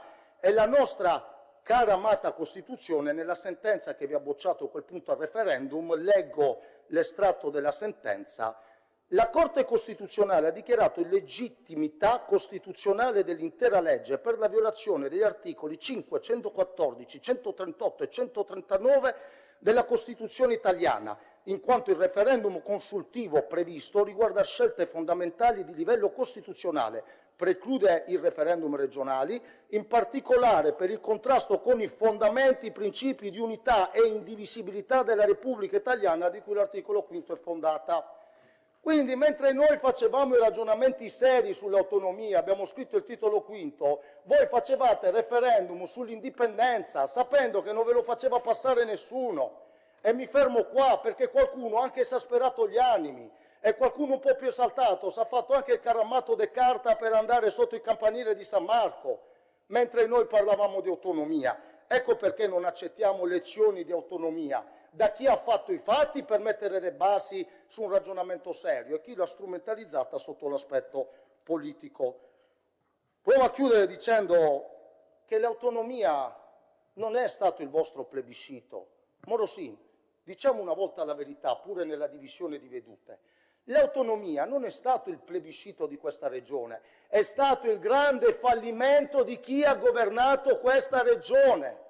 Perché se l'autonomia è stato il plebiscito di questa regione, mi dovete dire perché anche quando governate non l'avete mai portata a casa. E avete governato più di una decade, continuate a governare, governavate prima, e governavate prima, e governavate prima, e non l'avete portata a casa. Perché evidentemente ogni volta che c'è un calo di consenso serve la balaustra politica da tirare su. L'autonomia è il vostro grande fallimento, perché nemmeno col 98% degli elettori che sono venuti sotto la pioggia a votare avete portato un risultato concreto e tangibile. Che avete speso i schede veneti per stare allo stesso punto dei 10 anni fa. Se questi sono risultati, viva Dio, stai a far niente, fermiamo i lavori perché sono un po' impaurito. Presidente Stefani, mi permetta una cosa, non sono d'accordo quando lei parla di previdenza complementare. Noi dobbiamo aumentare, se siamo convinti che le pensioni e la previdenza abbiano un valore, le pensioni ai cittadini italiani.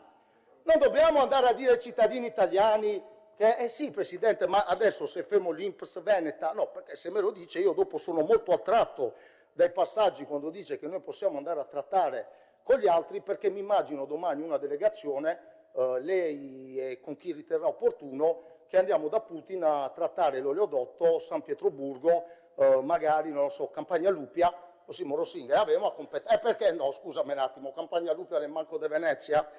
E chiudo dicendo che anche oggi state strumentalizzando, perché non vi permettiamo di dire che i comuni del nord della provincia di Venezia vogliono passare al Friuli, perché il Friuli è a statuto speciale, regione autonoma, quello che volete. Dobbiamo dirla tutta, Morosini. Il tema è uno. Il Friuli ha quelle condizioni di statuto da quando è nata l'Italia, e quei comuni esistono da quando è nata l'Italia e non si sono mai sognati di voler passare col Friuli.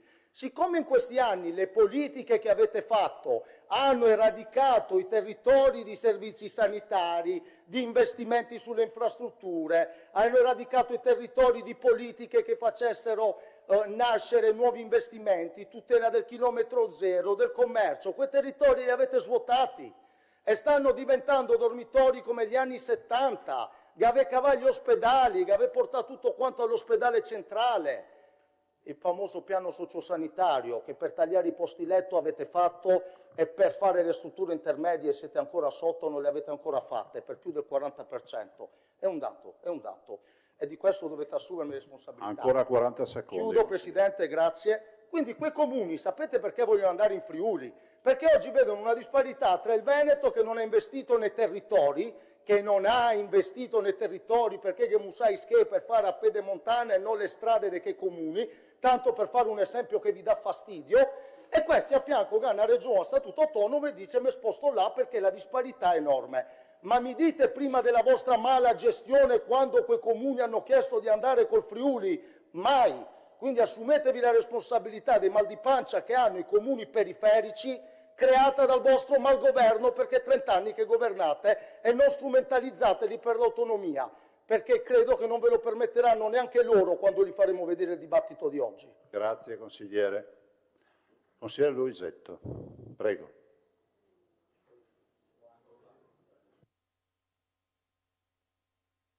Peccato e non dovevo, però adesso ci organizziamo. Tocca a me, a posto? Presidente, grazie. Allora, io mi concentro su un aspetto di questo tema che è quello legato alla sanità e a quando si parla di autonomia in materia di sanità. Sono particolarmente preoccupata perché sento parlare oggi di fondi integrativi e del ruolo della sanità veneta quando si parla di autonomia, ma poi attorno a un disegno di legge delega come quello che sta venendo avanti a livello nazionale sento del silenzio, ed è un disegno di legge delega per la riforma del sistema sanitario nazionale che, come dire, fa della sua caratteristica principale uno scippo di competenze alle regioni, di competenze e di autonomia alle regioni in questo senso. È l'esatto contrario di quello che ci si proporrebbe, viola le competenze e l'autonomia regionale in materia sanitaria e lo fa in una maniera che, come dire, è inconcepibile dal mio punto di vista, a meno che non ci sia altro che non sappiamo, e lo fa nel silenzio generale della Conferenza Stato-Regioni e delle Regioni. Si sta accettando supinamente con questo disegno di legge e in silenzio che le nomine relative alle aziende ospedaliere universitarie, che la disciplina degli IRCS, che i nuovi super ospedali di eccellenza, queste strutture fantasmagoriche, si intromettano in maniera centralistica e scavalcando ogni elementare già presente competenza delle regioni, prendendo un pezzo del Fondo Sanitario Nazionale che va alle regioni e che viene ridestinato direttamente allo Stato, mettendo sotto il governo del Ministero un pezzo di ospedali. Questa roba qua è il contrario di competenze che già nel territorio abbiamo, che già la sanità veneta dovrebbe avere. Allora, i criteri previsti in questo disegno di legge nazionale aprono al rischio concreto di privatizzazione, favorendo fondazioni, favorendo enti privati a scapito di una gestione pubblica universalistica. E quindi da un lato si rinuncia, stando in silenzio davanti a questo disegno di legge, ma mi piacerebbe sapere che cosa ne pensa il nostro assessore alla sanità e se ci sarà occasione di confrontarci sul tema, da un lato si rinuncia alle competenze e dall'altro si dà spazio, l'abbiamo sentito prima, ai fondi integrativi nel plafond generale. I fondi integrativi che per loro stessa natura sono le mutue di una volta, sono differenziati tra lavoratori e pensionati, tra categorie all'interno delle stesse aziende che legittimamente hanno delle politiche differenziate, ma che non possono essere un pezzo di un concetto di autonomia che tiene insieme però la sanità nazionale. Allora le intese già sottoscritte introducevano una libertà di tariffe sulle prestazioni, che significa dire competizioni tra le regioni in materia sanitaria. Significa domandarsi a questo punto che tipo di sanità e di cure vorremmo per i veneti e che tipo di mobilità ci aspettiamo. Allora, se difendere da un lato le competenze che abbiamo implica dal mio punto di vista porsi chiaramente contro questo disegno di legge, prima di domandare altro forse è il caso che impariamo a difendere quello che abbiamo, dall'altro parlare di frammentazione significa snaturare un concetto di universalità e equità della sanità. Allora, dal mio punto di vista, quell'autonomia che in questi anni abbiamo sentito tanto riecheggiare in quest'Aula, con tanto di foto, di celebrazioni, quando sembrava essere ad appannaggio di tutti, è un'autonomia che non può prescindere dal rispetto delle competenze regionali in materia di sanità, e oggi il Governo sta violando queste competenze con questo disegno di legge di riforma, e quindi credo davvero che prima di chiedere delega a trattare su altre cose dovremmo imparare a rispettare le competenze che abbiamo e a farci rispettare in queste competenze, perché ne va della salute dei veneti. Grazie consigliere Luisetto e grazie anche per i tempi. Si alza il consigliere Cunegato prima che gli dia la parola. abbiamo deciso di dare la parola al consigliere Cunegato, che ha pasticciato con i pulsanti e quindi si è... No, è Cunegato. Comunque parola al consigliere Cunegato, prego. Grazie Presidente, è una predisposizione al pasticcio e la ringrazio per la clemenza. Davvero, come umano lei. Allora, io partirei in qualche modo dallo slogan, caro al nostro Presidente, dell'ultima festa della Lega Pontida. Autonomia subito. Quando l'ho letto mi è venuto in mente il filosofo Bergson, che sapete dice che da una parte c'è il tempo, che è meccanico, matematico, scientifico, uguale per tutti, e dall'altra c'è la durata, cioè il tempo interiore. È una cosa che si dilata, vero? Quando io ascolto una lezione che mi annoia, un'ora dura 15 ore, quando esco con una bella ragazza, no, un'ora sembrano 5 minuti. E infatti no, questa autonomia subito dura dal 1989, è un subito lungo 37 anni, perché la Lega nasce da un notaio di Bergamo nel 1989 e da allora dice autonomia subito. Da 37 anni promette l'autonomia. Ecco, io vorrei ricordare infatti, e per questo insomma questa sembra un'ennesima scena surreale, che la Lega inizialmente era un partito autonomista fino al 95-96 e poi ha questa svolta indipendentista. La Lega diventa un movimento indipendentista e in quegli anni lì costruisce, come diceva lo storico Hobsbawm, una identità. Hobsbawm diceva l'invenzione della tradizione. Spesso le identità e le tradizioni sono posticce, sono costruite ad hoc per creare consenso politico. La Lega, qua dobbiamo dargli merito, lo fa in una maniera così bizzarra da apparire tragicomica, perché in quegli anni, vi ricordate, no, i grandi barbari celtici a Pontida sono l'esito di una strategia narrativa. Perché? Perché la Lega mescola elementi celtici, vi ricordate, e fu davvero divertente assistere al matrimonio del ministro Castelli che si sposò col rito celtico, ma del resto il grande Bossi con la canotta mischiava elementi di celodurismo con la sacralità dell'acqua del Po. Ecco, quindi l'elemento celtico si unisce poi con Alberto da Giussano che combatte a Legnano il Barbarossa, no? Quindi questa narrazione di comuni lombardi e veneti che resistono contro lo straniero, e con la narrazione di Roma ladrona, anche se poi i leghisti a Roma si troveranno davvero bene. E il partito quindi si chiamerà Lega Nord, lo ricordo, no? Perché sembrano tempi ormai remoti, anacronistici, antidiluviani. Lega Nord per l'indipendenza della Padania.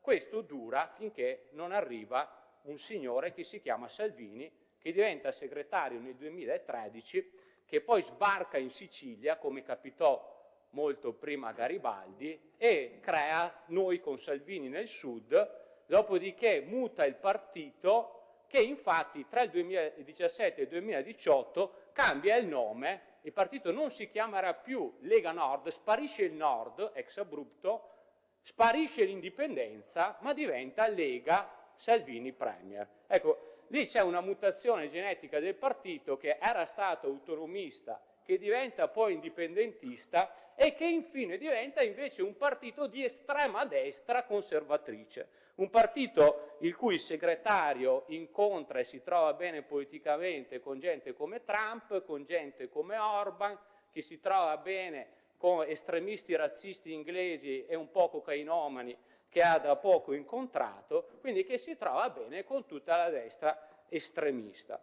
Un partito che giunge all'apogeo in questa mutazione nel maggio del 2025, vero? Perché diventa vice segretario, adesso sembra che vi lasci, insomma io so che Valdegambori è in lutto, ma diventa vice segretario Vannacci, cioè un signore che dice che le donne devono stare a casa, che gli omosessuali sono contro natura, un signore che dice che bisogna riportare i ragazzini disabili nelle scuole speciali.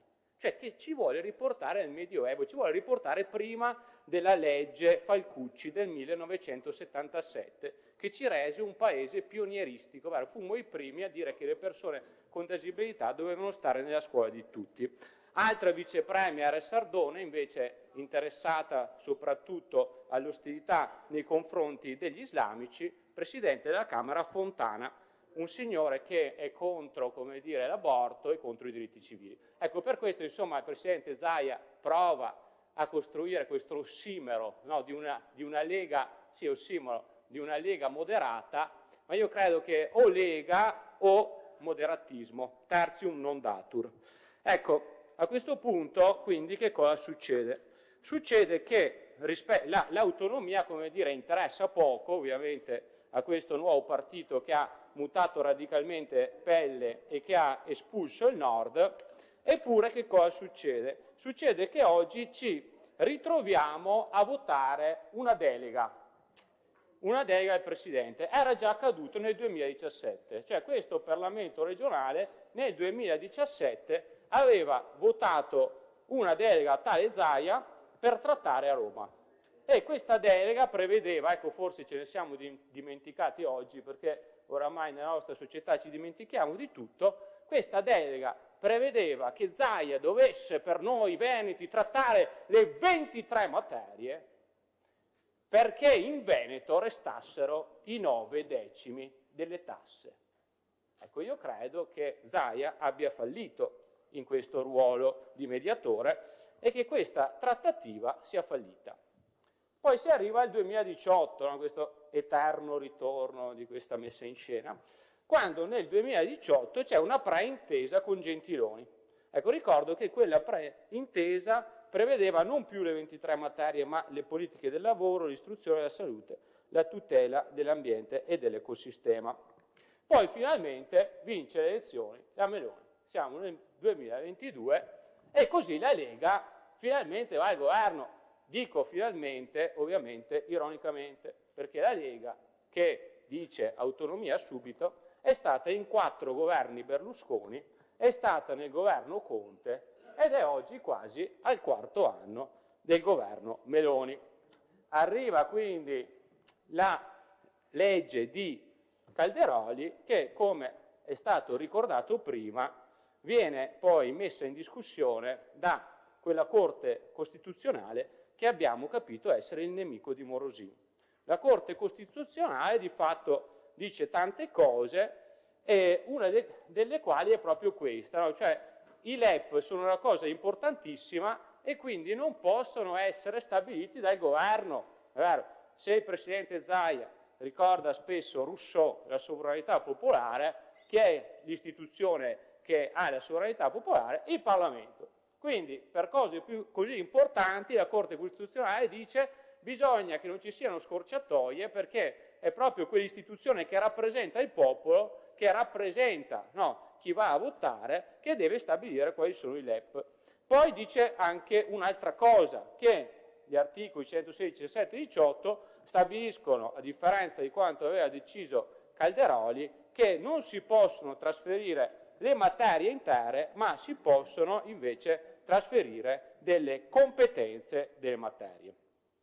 Prima Morosini, che è uscito, che cito per la seconda volta, aveva citato Bertolissi, vero, come autore da leggere. Ecco, io vorrei ricordare che proprio il professor Bertolissi, che era nella commissione, nel trattante per il Veneto, proprio nel luglio di quest'anno, nel 2025, ha detto apertis verbis l'autonomia è finita nella palude e ha detto che il governo della Liga, virgola, autonomia subito, virgola, ha preferito invece concentrarsi sul Ponte dello Stretto e su Roma Capitale. Bene, quindi adesso di che cosa stiamo parlando? Stiamo parlando di 4 materie, ecco, e mi ha un po' impressionato appunto per ridimensionare anche la cosa di cui stiamo discutendo, che il Presidente Stefani ha detto che se andremo a fondo soprattutto con la voce sulla sanità, arriveranno, pensate, 17 milioni. facendo un calcolo così veloce, il 0,14% del bilancio sulla sanità è meno dello 0,1% del bilancio della nostra regione. Quindi ecco, una domanda che faccio a chi ci governa oggi è questa, vero? Questa destra, parlo anche con Roberto Marcato, no? Questa destra che votò la delega a Zaia delle 23 materie e che chiedeva i 9 decimi delle tasse, ovviamente credo oggi non voterà questa delega per solo 4 materie e per ottenere delle tasse lo 0,0,0,0x, no, perché altrimenti sarebbe una destra che nega se stessa.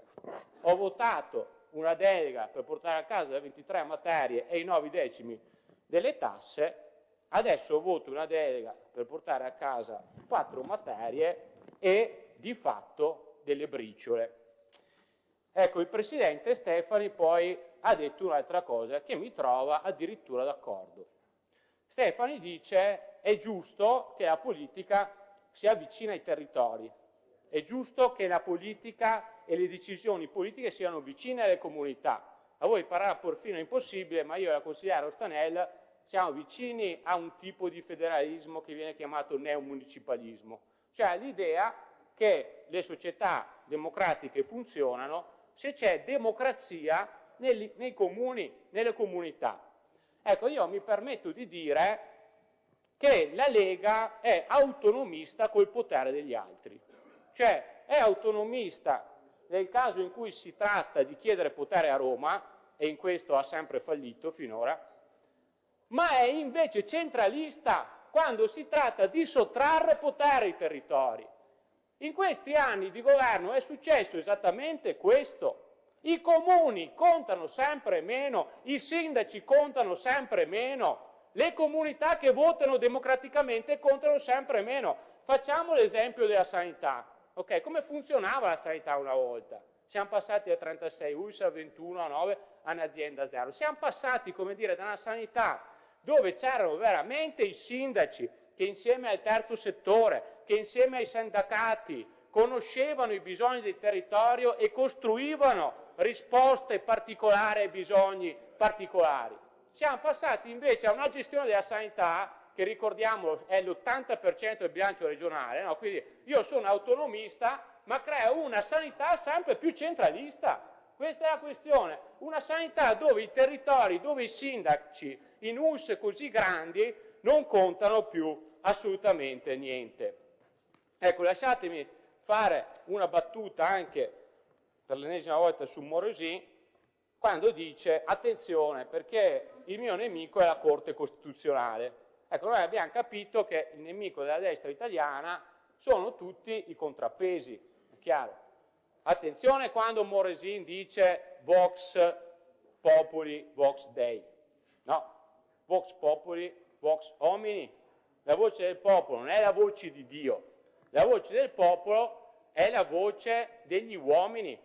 Ecco perché nel primo articolo della Costituzione italiana c'è scritto: l'Italia è una Repubblica democratica fondata sul lavoro, la sovranità appartiene al popolo che la esercita nei limiti e nelle forme della Costituzione. Voi siete sempre più ostili, allergici ai limiti e alle forme. Non è che se il popolo è sovrano può fare tutto, non è che se la Corte dei Conti è contro un vostro progetto voi modificate la Corte dei Conti, non è che se il contropotere della magistratura vi dà fastidio lo modificate, non è che se la Corte Costituzionale boccia un progetto perché non è costituzionale voi dite che questo è il vostro nemico. Ecco, non funziona così una democrazia liberale. Concludo sul metodo e annuncio già che noi non voteremo questa cosa, no? Lo ribadisco. Prima dicevamo che la Corte Costituzionale aveva affermato che i LEP devono essere approvati dal Parlamento. Ecco, in questi giorni qua si è detto che il Parlamento deve essere sovrano, discutere e lavorare. Ecco, il primo Consiglio, insomma 5 minuti prima ci avete detto che non potevamo più discutere le mozioni. Oggi invece per questo ho votato contro anche la possibilità di discutere e votare questa mozione all'interno della conferenza dei capigruppo. Oggi invece ci consegnate una mozione, finché noi stavamo arrivando qua, e ci chiedete di discutere di un tema di così grande rilevanza senza darci il tempo di leggere, di approfondire, casomai di emendare. Ecco, il metodo non va bene. Non va bene questo metodo. Se vogliamo essere seri nelle discussioni, dobbiamo darci il tempo di studiare, di riflettere. Ecco, in capigruppo noi avevamo proposto di discutere questa cosa fra una settimana, perché ci vuole il tempo, se vogliamo essere seri, se vogliamo davvero fare il bene delle nostre comunità, di studiare e approfondire, e la maggioranza ha votato contro. Mi fermo per adesso. Grazie consigliere Cunegato, se non altro per tutti questi minuti che ha risparmiato. Passerei la parola no consigliere Ostanello, al consigliere Galeano, che è stato penalizzato dai pasticci del consigliere Cunegato. Grazie.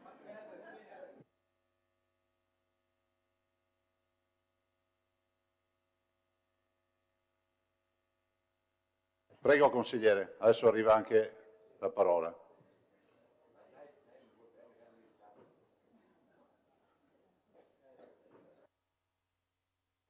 Se attivate il microfono, eccolo, prego. Eccolo qui, è partito. Allora, grazie intanto per la parola. Io volevo partire da un elemento per rimettere al centro alcune delle argomentazioni che il nostro capogruppo prima aveva ben sottolineato, perché penso che sia poi necessario contestualizzare al meglio quella che è la nostra posizione, perché voglio evitare assolutamente equivoci o la voglia di strumentalizzare appunto quello che poi il modo con cui ci comporteremo poi durante il voto. Parto da una frase, da un pensiero che una militante storica del Partito Democratico, Preganziol, mi ha sempre detto da quando ho cominciato a fare politica. Mi ha detto: Vara boccia che in democrazia il metodo è sostanza, la forma è sostanza. Allora voglio poi passare ad alcune considerazioni che ci avevano felicemente stupito e confortato durante il primo consiglio, e che il Presidente Stefani, che adesso non è qui presente, ma ripeto voglio riprenderle comunque, aveva sottolineato durante il suo primo intervento, con cui diceva appunto che il Consiglio regionale del Veneto voleva essere al centro. Lo testimoniano il fatto che sia presente in tutte le sedute e il fatto che ha detto che il rispetto che avrebbe dato a ciascuno dei consiglieri era di fatto il rispetto che meritava ogni comunità che questi consiglieri li aveva votati. Vengo poi però a una terza citazione che ho in mente sin da quando ero piccolo, e la prima volta che ho frequentato un'aula di catechismo a Mogliano Veneto, alla parrocchia San Carlo. Sono entrato dentro, avevo 7 anni, e c'era un'effigie, una targa dentro l'aula che diceva: le parole, era sul legno, le parole non sono ancora fatti. E mi ricordo che quella cosa mi è rimasta proprio impressa nella mente. Allora, se io guardo poi a come arriviamo alla discussione odierna, abbiamo visto le carte forse qualche ora prima della discussione. È stata inserita la comunicazione senza dare documentazione a supporto. Apro il giornale questa mattina e vedo che vengono dipinti alcuni dei contenuti di quello che probabilmente sarà discusso oggi in Consiglio. Ci viene girato il video di Instagram del Presidente Zaia, che secondo me non in maniera elegantissima e coerente con la terzietà che aveva voluto comunicare nella prima seduta, aveva già esposto quello che era il risultato della votazione, dicendo: si va avanti con l'autonomia prima ancora che l'Aula prendesse la parola. Allora io penso che se mettiamo assieme tutti questi elementi viene un po' il dubbio che di fronte a un bivio probabilmente sia stata imboccata la strada per cui voler parlare di autonomia significa dover ricontinuare a mettere il bollino, come ha detto qualcuno dei consiglieri prima di me, in particolare il consigliere Jonathan Montanariello, rimettere il bollino su alcune questioni, ma forse non per andare o per voler andare fino in fondo ai risultati che la nostra regione, la nostra comunità meritano. Allora, sempre nel video di questa mattina del Presidente Zaia veniva ricordato come c'erano 2.328.000 veneti che erano accorsi alle urne il 22 ottobre del 2017. E però ci troviamo 8 anni e mezzo dopo quell'evento in cui noi nel 2025, quando si vota, abbiamo il 56% di persone che non va a votare. E quindi probabilmente tanta di quella gente è rimasta veramente delusa dopo 8 anni e mezzo di nulla. Io penso che se continuiamo su questa strada, quella delusione non può che moltiplicarsi e daremo solo che un brutto esempio, continuare a far sì che la politica sia autoreferenziale senza poi portare a casa risultati reali per i territori. Allora, visto che c'è un contesto mutato, visto che lei, Presidente Stefani, ha detto che vuole essere davvero il Presidente di tutti, io penso che appunto per dimostrare con i fatti che andiamo oltre le parole e buone intenzioni, a queste condizioni mutate proviamo ad affiancare un metodo nuovo per affrontare le cose. E secondo me, mi distacco qui da quanto diceva prima il consigliere Morosin, una delega forte all'uomo solo al comando. È quanto di più sbagliato ci possa essere, altrimenti non si giustificherebbe il perché di quel referendum. Se la forza popolare non serviva, se la forza del Consiglio non serviva, si andava avanti da soli già all'epoca, il referendum non serviva, invece si è sempre detto che servivano milioni di veneti che si esprimevano per dare forza a questa istanza. Allora, se noi davvero vogliamo dare forza a questa istanza, è bene che il Consiglio ce lo portiamo dietro, che rimettiamo sostanzialmente il Consiglio al centro della discussione, partendo dai paletti che la sentenza della Corte Costituzionale ha messo, partendo nel perimetro della Costituzione, con una delegazione che sia più ampia, che coinvolga in maniera trasversale le forze del Consiglio, per portare davvero dei risultati al territorio e scevri, lo sottolineava prima il nostro capogruppo Manildo, da quella narrazione che ha visto il Veneto contro qualcuno nel raggiungere l'autonomia. Io penso che un Veneto forte abbia bisogno attorno di realtà forti, non di tante povertà. E quindi questo antagonismo, questa contrapposizione fra comunità diventa un ostacolo importante poi per il raggiungimento dell'autonomia. Se ci vedono come egoisti, cosa che è contro la nostra natura e le tante persone impegnate nell'associazionismo, nel volontariato, lo dimostrano quotidianamente in questo Veneto, se ci vedono come antagonisti, appunto come dicevo, cosa che è contro la nostra natura, nessuno darà supporto reale a questo percorso.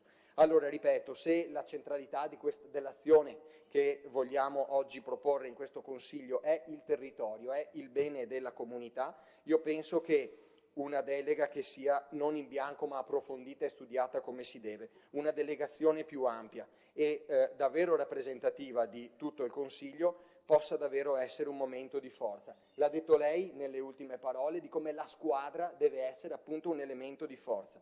Allora, tanto più sarà forte e rappresentativa questa squadra e tanto più valore avranno le istanze che porteremo. Se queste saranno le condizioni, noi ci siamo. Per la fuffa, invece, insomma, riteniamo che questo farà solo male al Veneto. Grazie. Grazie consigliere Galeano. Adesso darò la parola secondo un ordine che è quello reale, quindi consigliere Ostanel, poi si prepari consigliere Baldan. Ok? C'è? Sì. Grazie Presidente. Io inizierò questo intervento con una metafora olimpica, visto che a breve inizieranno degli eventi di cui parleremo in altre sedi, che è quella della fiaccola, che ci si passa, no? Di momento in momento per arrivare ad accendere l'inizio di un evento grande.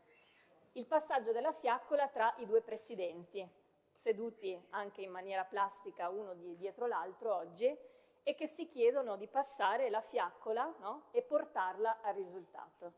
Ma la vera domanda è cosa rimane di quella luce della fiaccola, perché non rimane niente. E io penso che oggi dovremmo dire chiaramente ai veneti, alle persone che stanno fuori di qui, ma in generale all'Italia, e sinceramente a me dispiace che non riusciamo mai a arrivare davvero a comunicare la verità a chi sta fuori di qui, che rispetto a quello che la destra chiedeva nel 2017, dando una delega al Presidente Zaia, all'ODG Finozzi, che erano le 23 materie e i 9 decimi della fiscalità, oggi di quella fiaccola non è rimasto praticamente nulla. E il mio intervento potrebbe finire qui se io avessi la capacità, ma non ce l'ho, di pubblicare uno striscione in tutto il Veneto e dire che la menzogna che è stata promessa, anche supportata da un referendum popolare, oggi si è spenta, questa sarebbe la verità. E semplicemente credo che ognuno di noi in cuor nostro lo sappia che sia così. Tanto che mi chiedo davvero il voto che arriverà alla fine, no, da parte anche della maggioranza, che voto sarà. perché io mi farei delle domande se fossi stata d'accordo con le 23 materie, poi dirò perché non lo ero. Io oggi farei fatica a votare una delega al Presidente Stefani rispetto a 4 punti che sono davvero minimi e insignificanti rispetto al progetto che voi avevate in testa, perché posso essere d'accordo con alcune delle questioni, la protezione civile ha bisogno di più autonomia, posso essere d'accordo anche tecnicamente in alcune delle cose che stiamo dicendo rispetto a quelle 4 materiette non LEP che sono scritte, spero l'abbiamo tutti letto, in quello che è l'accordo preliminare, quello su cui oggi andiamo a votare, che è questo. Non c'è nulla di quello che era il progetto iniziale che la destra e le destre, in particolare la Lega, avevano all'interno del progetto dell'autonomia differenziata di questo Paese. Quindi la verità vera è che oggi io mi chiedo, e la domanda che vi pongo è: cosa stiamo facendo qui dentro? Perché da un lato, Presidente Zaia, l'avevamo invitata noi ancora a febbraio 2025 in quest'Aula, le opposizioni le avevano chiesto di venire a riferire appunto sulla preintesa, vi ricordate? Abbiamo fatto una lunga discussione in quest'Aula e già all'epoca io ho ripreso l'intervento che avevo fatto in quel momento, potrei dire esattamente le stesse cose perché nulla sostanzialmente è cambiato, nulla è diverso. La fiaccola dal 2017 andando avanti a febbraio 25 era già spenta. E io speravo che nel rispetto, diciamo, anche delle vostre idee, non si ritornasse addirittura in quest'Aula a chiedere una nuova delega, un passaggio di consegna di quella fiaccola che ormai è spenta, perché che senso ha? Cosa stiamo qui a fare? E invece oggi, tra l'altro con una ragione di metodo che io non condivido per niente, aver utilizzato un articolo 72 per una discussione così importante, perché davvero se io fossi in Parlamento, ma non ci sono, questo dibattito lo vorrei fare con coscienza e lo vorrei fare bene e non strumentalizzato dai posizionamenti beceri della politica. Certo, perché quando si interviene sull'architettura dello Stato tutti noi dovremmo essere conseguenti, ma non sono in Parlamento, siamo qui. E qui cosa stiamo dicendo? Diamo una delega e io ho rispetto del Presidente e so che farà bene il suo lavoro, ma il contenuto di quella delega io oggi non la condivido, non solo perché non condividevo l'impianto dell'autonomia differenziata delle 23 materie, ma perché addirittura mi sento oggi di prendere ancora più in giro le persone che sono fuori di qui, perché serve davvero uscire di qui con un ennesimo comunicato stampa, video, social, pubblicato addirittura prima del voto, che si dice siamo conseguenti con il referendum, tutti i veneti hanno votato a favore e oggi noi lo riportiamo ancora a Roma? Ancora? Ma è l'unica cosa che rimane qui dentro? È un feticcio ormai questa autonomia e io davvero mi chiedo se e come le persone che stanno qui in aula che ci credono possano votare un ordine del giorno di questo tipo, dare una delega su una 4 paginette che dentro dell'impianto originario non hanno nulla. Ma poi andiamo concretamente, perché alcune cose di queste paginette, prima anche nell'intervento del Presidente Stefani, sono state citate anche più nello specifico. Il tema dei fondi sono già stati citati nell'intervento precedente, 17 milioni che dovrebbero poter rientrare nelle economie della nostra regione per la sanità. Ma scusate, 17 milioni rispetto, e qui sì lo ripongo, tanto durante il bilancio avremo modo di parlarne, con una minima addizionale IRPEF, con un reddito solamente alto di questa regione, quindi diciamo avevamo calcolato fosse il 10% della popolazione veneta, ne raccogliamo 125 di milioni. Allora se noi dobbiamo davvero immaginare di ragionare su essere d'accordo su queste 4 paginette perché ci danno un'opportunità, beh, l'opportunità da cogliere non è assolutamente questa. E poi parliamo di autonomia, perché mi mancano pochi minuti. Io sono sempre stata contraria all'autonomia differenziata delle 23 materie che portano questa regione, come altre, ad avere dei sistemi differenziati che possono effettivamente creare delle diseguaglianze. E senza un ragionamento a monte su questa cosa, io penso sia rischioso, e l'ho sempre detto. Cosa invece avremmo potuto fare? E nei 3 minuti che mi mancano lo dico, perché lo ha detto bene il capogruppo Cunegato. Noi abbiamo la possibilità in questa regione di lavorare sulle autonomie territoriali. Io credo davvero in un modello decentrato e se dovessi pensare ad una riforma dello Stato mi ci metterei davvero in maniera chiara a pensare come il potere non si accentra nelle regioni ma va verso i territori, perché invece quello che è accaduto purtroppo dal 2001 con la riforma del titolo quinto, dove poi la Lega si è infilata, secondo me sbagliando, è stato questo: accentrare il potere nelle regioni e lasciare i territori senza davvero avere quel potere. Allora noi potremmo già fare delle cose e avremmo potuto farlo in questi 8 anni che sono passati da quando abbiamo promesso un'autonomia che si è spenta, che non esiste più, e dovete dirlo, perché bisogna essere veri e sinceri quando si fa politica, dovete dirlo ai vostri elettori che la fiaccola si è spenta. Cosa avremmo potuto fare? Avremmo potuto dare le autonomie territoriali esplicite alla provincia di Belluno in base all'articolo 15 dello Statuto regionale del Veneto. Avremmo potuto favorire davvero l'unione, la fusione, i consorzi dei comuni, non come abbiamo fatto in maniera sempre piccola e non guidata appunto dalla regione che delega potere. Avremmo potuto spingere e delegare funzioni amministrative e anche capitoli di bilancio dalla regione alle province, ai comuni, in base all'articolo 11 del nostro statuto. Avremmo potuto fare un bilancio regionale partecipato su alcune materie. Noi non lo abbiamo fatto e non lo abbiamo voluto fare perché forse, e qui chiudo, non abbiamo sicuramente la stessa idea di autonomia. L'autonomia per noi è dare potere ai comuni, dare potere esattamente a quanto diceva il Presidente Stefani, i luoghi più vicini della politica, dove stanno le persone e dove ci vivono, e non invece immaginare che l'autonomia sia un feticcio che si sventola quando bisogna andare a raccontare alle persone che il voto che si ha è un voto identitario. La Lega autonomista finge di ottenerla e continua a fingere di ottenere l'autonomia, che non c'è più, la fiaccola si è spenta, e ve lo ripeto ancora una volta. Quello che invece noi possiamo fare oggi è dire la verità.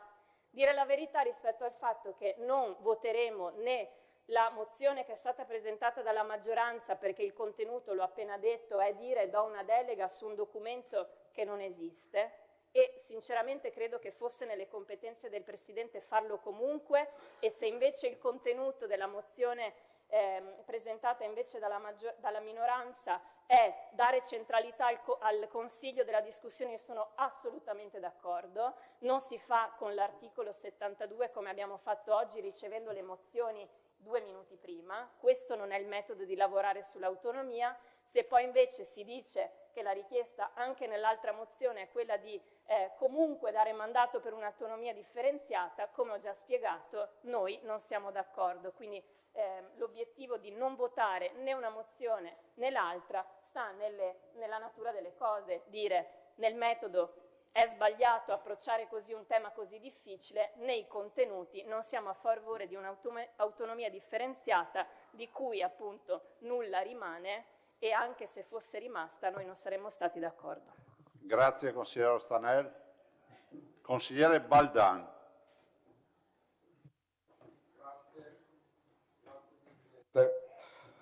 Io inizio col dire, perché è giusto dirlo, è doveroso dirlo, sottolinearlo, che il governo attualmente in carica è il primo nella storia della Repubblica Italiana ad aver messo nero su bianco l'autonomia per la regione del Veneto.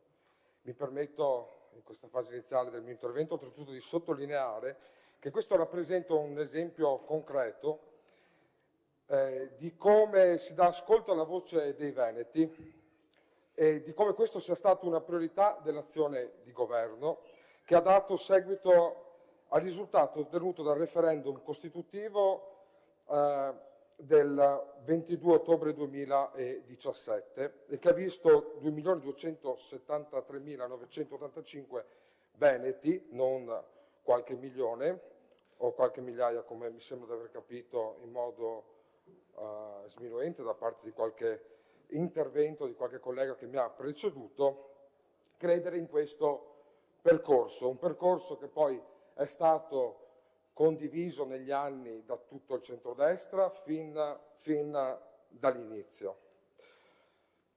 E Fratelli d'Italia ha sempre e convintamente sostenuto questo percorso in modo concreto. L'autonomia darà il giusto merito alle regioni virtuose come la regione del Veneto, sotto l'aspetto economico, sotto l'aspetto sociale, tutelando i veneti, valorizzando quella che è la nostra regione, che ha una propria identità e ha una propria storia, che ben combacia e si inserisce con la storia dell'Italia, con la storia della nostra nazione. Bene ha fatto il Presidente Stefani, e qui lo ringrazio per averlo ricordato e sottolineato, a ribadire l'importanza della filiera amministrativa e politica, che è stata e continua ad essere determinante. Quindi nessuna strategia politica per cercare il consenso dei veneti, anche perché questo rischia di diventare un concetto che diventa un disco rotto, che viene levato sugli scudi da parte del centro-sinistra ogni qualvolta si parla di autonomia, che poi certifica il fatto che c'è una parte politica che non ha una visione vera rispetto all'autonomia, non ha un progetto vero rispetto all'autonomia. Si parla spesso che l'autonomia deve essere un tema trasversale, ma nei fatti non è così. C'è chi la difende, c'è chi difende questo percorso, c'è chi migliora questo percorso e c'è chi invece preferisce criticare a prescindere quella che è l'autonomia della Regione del Veneto. Più autonomia significa più coesione, più sussidiarietà. E in questi mesi e anni, e ancora oggi, meno di domani, perché domani sarà ancora di più, per costruire un Veneto più forte, basato sui più alti livelli quantitativi e quantitativi, proprio come è stato sottolineato in più di qualche occasione dalla Presidente del Consiglio Giorgia Meloni. Ma non solo permetterà tutto ciò, ma anche all'interno dei confini regionali ci sarà più attenzione per le specificità di ogni singola realtà della nostra regione, garantendo servizi migliori, specifici, pensati con i territori e per i territori. Mi dispiace tirare in ballo il consigliere Morosin, ma devo ricordare che, nonostante io ho una grandissima stima per tutte quelle persone che conducono battaglie da anni, che credono in qualcosa, che credono nelle proprie idee, io ho un'assoluta stima di questo, perché anche noi di Fratelli d'Italia ne siamo l'esempio. Siamo partiti da lontano, oggi siamo qui, però è difficile accettare e sentir parlare di Stato sleale in questa sede, ed è difficile sentir parlare anche di disobbedienza fiscale, perché se lo Stato fosse stato sleale non avrebbe mai iniziato a dialogare, ad ascoltare la voce dei veneti che si erano convintamente espressi in sede di referendum. E vorrei ricordare anche al consigliere Cunegato, che purtroppo ora non è presente, che delegare qualcuno non significa chiedergli in gergo di fare il portacarte, ma significa invece rafforzare un dialogo che esiste da anni, che negli ultimi anni ha indubbiamente preso un'accelerazione, ed è questa la strada che noi dobbiamo continuare a seguire. Un dialogo che indubbiamente, come più volte è stato sottolineato anche da qualche collega di maggioranza, porterà a una svolta epocale per tutti i veneti, per la nostra regione, compresi anche i colleghi che in quest'Aula in questo momento stanno un po' attaccando questa posizione, la posizione del Presidente Stefani, la posizione del centrodestra in quest'Aula. È sempre giusto ricordare che tutte le svolte epocali avvengono con il tempo, avvengono con il lavoro e avvengono continuando ad ascoltare quello che arriva dal territorio. Io credo che tutti in quest'Aula siamo stati amministratori di diverso livello e noi sappiamo quanto sia importante ascoltare dal basso per portare in alto le istanze di chi noi rappresentiamo. E mi permetto di dire un'altra cosa. Qualche collega di opposizione ha sottolineato il fatto che sembra che quasi oggi riprenda un percorso, quello per l'autonomia, ma che in realtà non è mai stato interrotto. Non è mai stato interrotto, ma semplicemente si va a rafforzare una posizione già esistente per essere ancora più efficaci E dico questo perché questo è stato anche uno dei motivi per i quali i veneti continuano a riporre la loro fiducia nel centrodestra di questa regione. Quindi cercate di comprendere perché i veneti continuano a dare fiducia nei partiti che rappresentano il centrodestra, piuttosto che criticare i veneti che invece hanno deciso di continuare dal referendum in poi a credere in questa svolta che arriverà. L'autonomia è una riforma di tutti e non andrà sostenuta, va sostenuta oggi, perché l'autonomia ricade su tutto l'apparato regionale, darà una certa autonomia dal punto di vista fiscale e permetterà alla regione di essere più vicina a tutti i territori.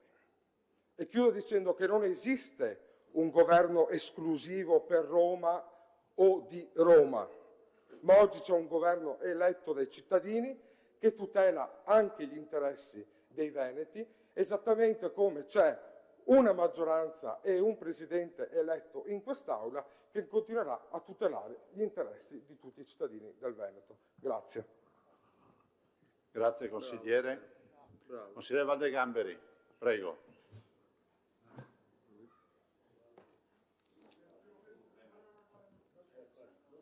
No, quando era? Un attimo solo che devo collegarmi qua. Dov'è che è qua? Vuoi rinunciare? No, voglio solo... Ah, posso parlare? No, pensavo dovessi collegarmi con qualche parte. Poi Allora, insieme al Presidente del Consiglio Zaia, sono forse il più longevo in quest'Aula, nel senso che ho visto le vicende storiche relative a tutto il processo per la richiesta dell'autonomia, che era partito già, vedevo prima di documenti, 2 aprile 2013, ma ci sono anche documenti precedenti che facevano questa istanza. 2 aprile 2013 fu presentato un progetto di legge provocatorio, fortemente provocatorio, che era quello per l'indipendenza. Ovviamente si chiedeva, di fronte a una richiesta endemica da parte del Veneto, ancora dai tempi di Bisaglia, della Democrazia Cristiana. Bisaglia voleva una democrazia cristiana e territoriale, un partito territoriale, percepiva il bisogno di maggiore autonomia e autogoverno di questo territorio e l'ha più volte manifestato, anche se poi è stato un po' un leghista ante litteram, un democristiano che ha un po' anticipato quello spirito che negli stessi anni poi stava nascendo nel mondo, i primi rappresentanti della Liga, i primi movimenti che volevano portare, rivendicare non solo un'identità territoriale, ma anche un'equità nella ripartizione delle risorse. Il Veneto ha una storica, endemica, disuguaglianza, soffre un'endemica disuguaglianza nella ripartizione delle risorse da parte dello Stato, ovvero paga più di ogni altra regione, pro capite un Veneto paga più di ogni altro e riceve meno della media nazionale in termini di servizi, di risorse sul territorio. Ecco, questa disuguaglianza, questa ingiustizia è stata sempre più percepita nel tempo e tant'è che nel 2019 si è fatto anche un calcolo di questo cosiddetto residuo fiscale di cui si parlava, che era di 2.680 euro per abitante, che sono i soldi che noi paghiamo in più rispetto a quello che riceviamo di ritorno dallo Stato nelle sue articolazioni centrali e territoriali. Ecco, quindi nasce questo, visto e considerato che questo gap non è mai stato poi colmato, c'è stata una reazione da parte della popolazione, del popolo del Veneto. Mi ricordo quegli anni molto dibattuti con Liga Veneta, con l'indipendenza veneta, i movimenti, i dibattiti, era stato veramente un periodo di molto fermento, dove il Veneto finalmente si svegliava e voleva rivendicare di essere indipendente o quantomeno e poter determinare non solo di avere un'equità un rapporto di equità nei confronti dello Stato. Mi ricordo che quando il progetto di legge finì in aula, non è stato semplice, è stato un percorso molto complesso, e ne fu presentato un altro che era quello per l'autonomia, quasi per mitigare, perché c'era quasi la paura di fronte a un atto visto quasi sovversivo con l'indipendenza, c'era il timore che magari venissimo anche commissariati, magari che allora qualcuno ha detto beh, facciamo anche la strada B, quella dell'autonomia, perché qua una volta che un consiglio, un organo sovrano, legislativo sovrano, dichiara di manifestare la propria volontà per consultare il popolo per l'indipendenza, diventa un atto quasi costitutivo, è una manifestazione di volontà, poi può comportare da parte dello Stato quasi una reazione come fosse un atto sovversivo. Ecco, non rientro nei dibattiti allora, ma vengo ai tempi attuali. Allora si chiedeva una equa ridistribuzione, o meglio, delle risorse che il Veneto contribuisce nei confronti dello Stato centrale, dello Stato a Roma, che un ritorno sul territorio quantomeno dice paghiamo di più, siamo in un contesto nazionale, siamo solidari con chi paga di meno, però almeno nel ricevere riceviamo al pari degli altri. Mi pare di capire che, veniamo ai tempi attuali, che già questo è stato messo da parte. È un qualcosa a cui abbiamo rinunciato, o meglio, non chiediamo più risorse come provvedimenti ultimi, mi pare dire, va bene, già tanto qualcuno da Roma diceva no, se fate economie, vediamo competenze, quelle economie dobbiamo ripartirle tra tutti, quindi fessi due volte, cioè riceviamo, dobbiamo impegnarci a fare economie e dobbiamo ripartire i benefici. Allora, il fatto di prenderne più risorse credo che ormai mi pare per assodato che non lo vedo previsto in nessuna disposizione, in nessuna previsione di progetto.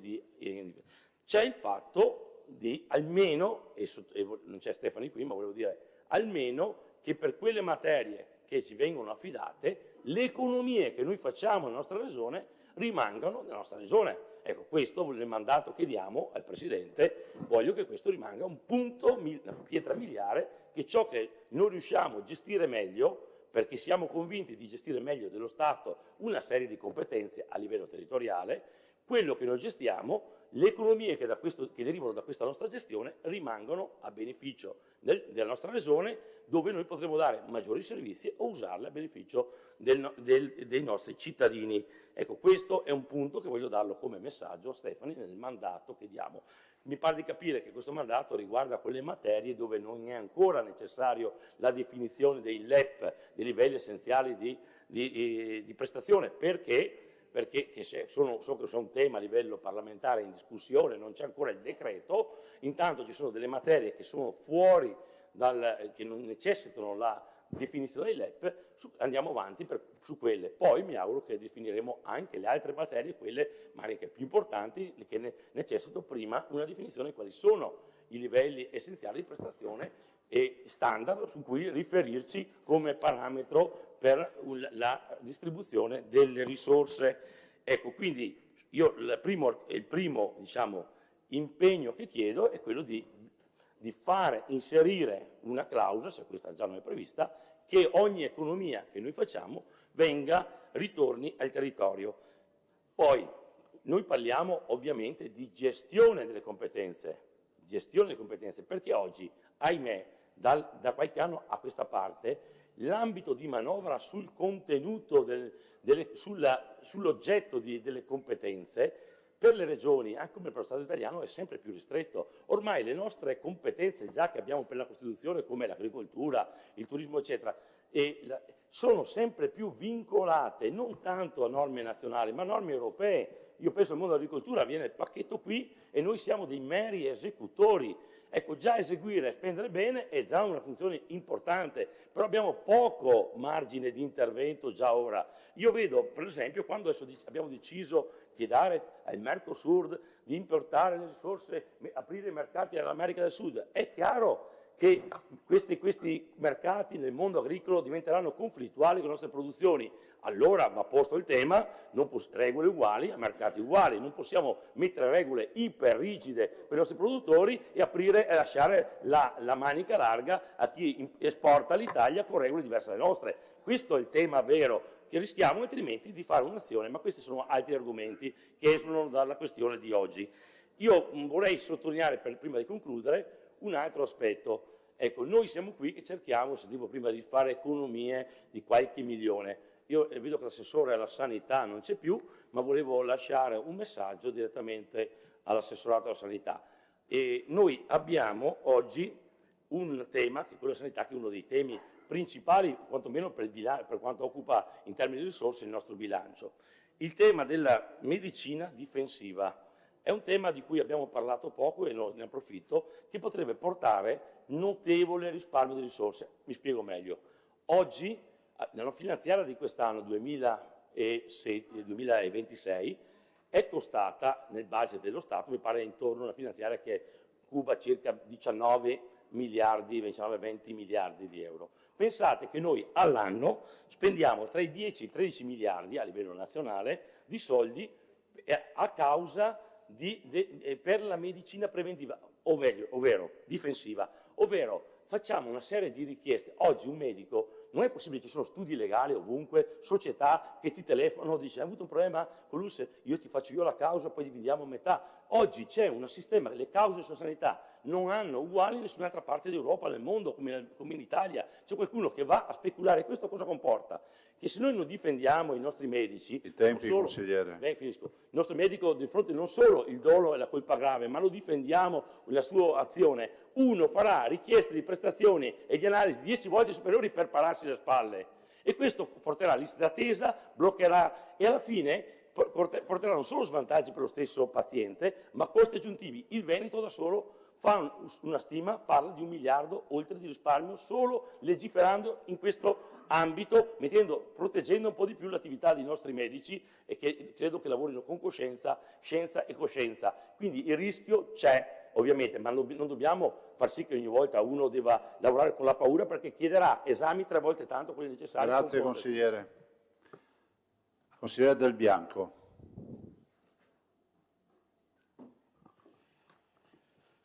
Grazie Presidente. Io diciamo che voglio partire in questo intervento ringraziando per il suo intervento il consigliere Lovat. È un intervento che io in grossa parte non condivido, ma è forse l'unico intervento a cui vada riconosciuta, l'unico intervento dei banchi della maggioranza a cui vada riconosciuta una certa coerenza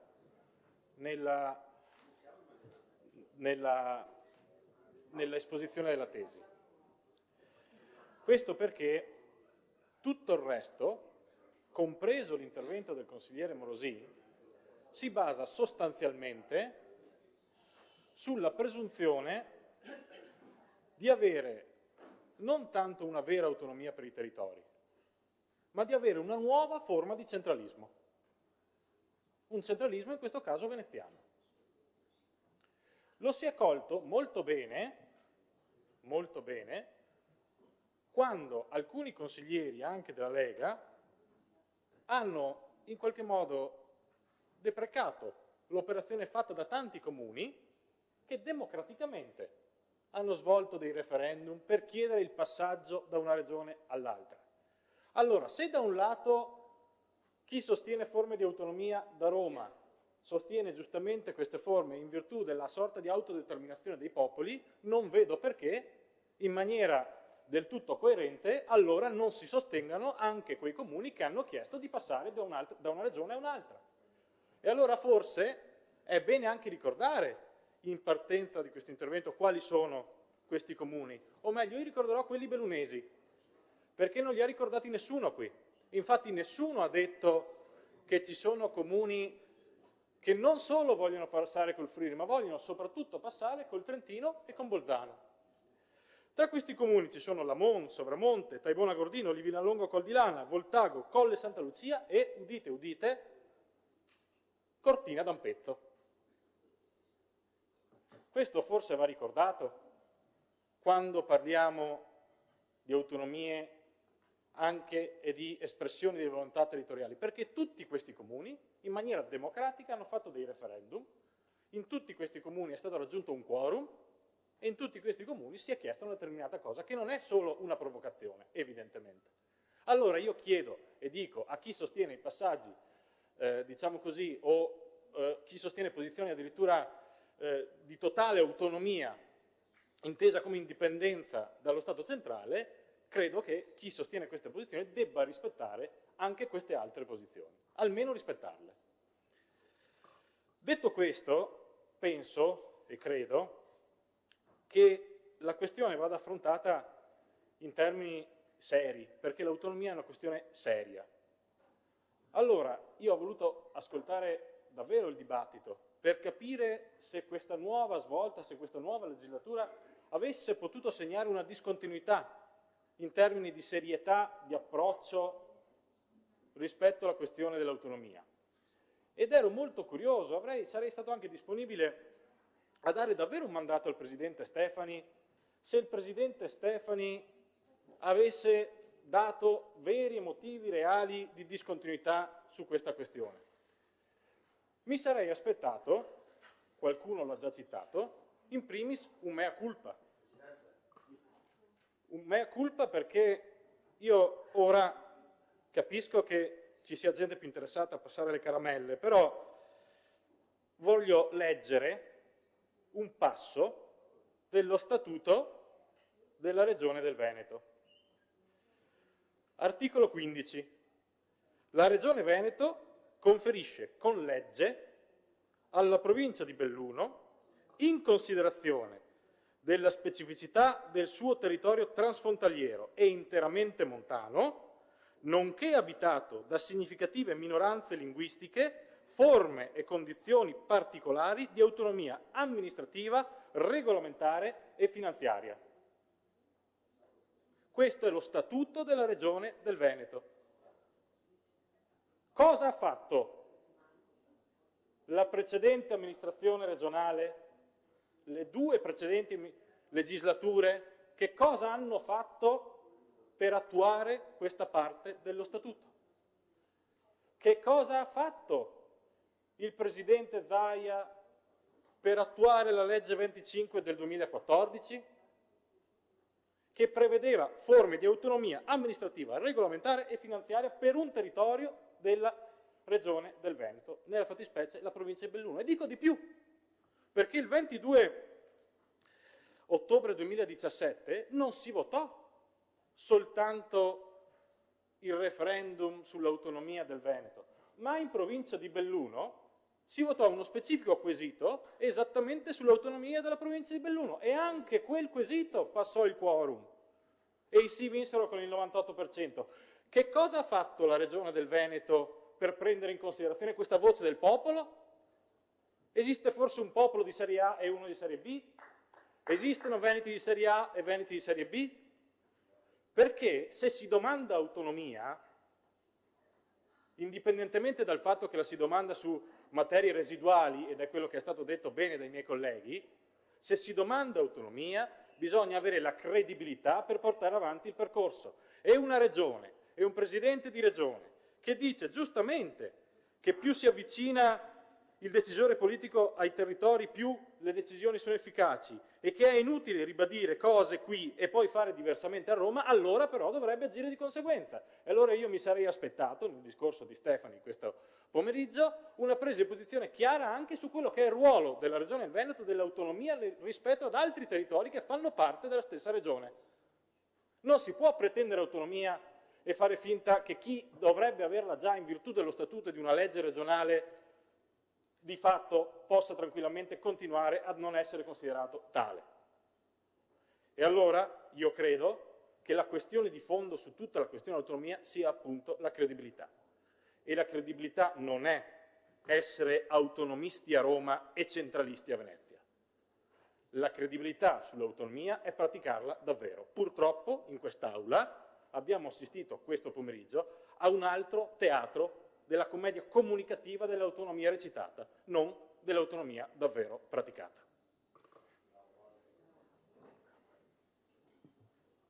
Caligaro.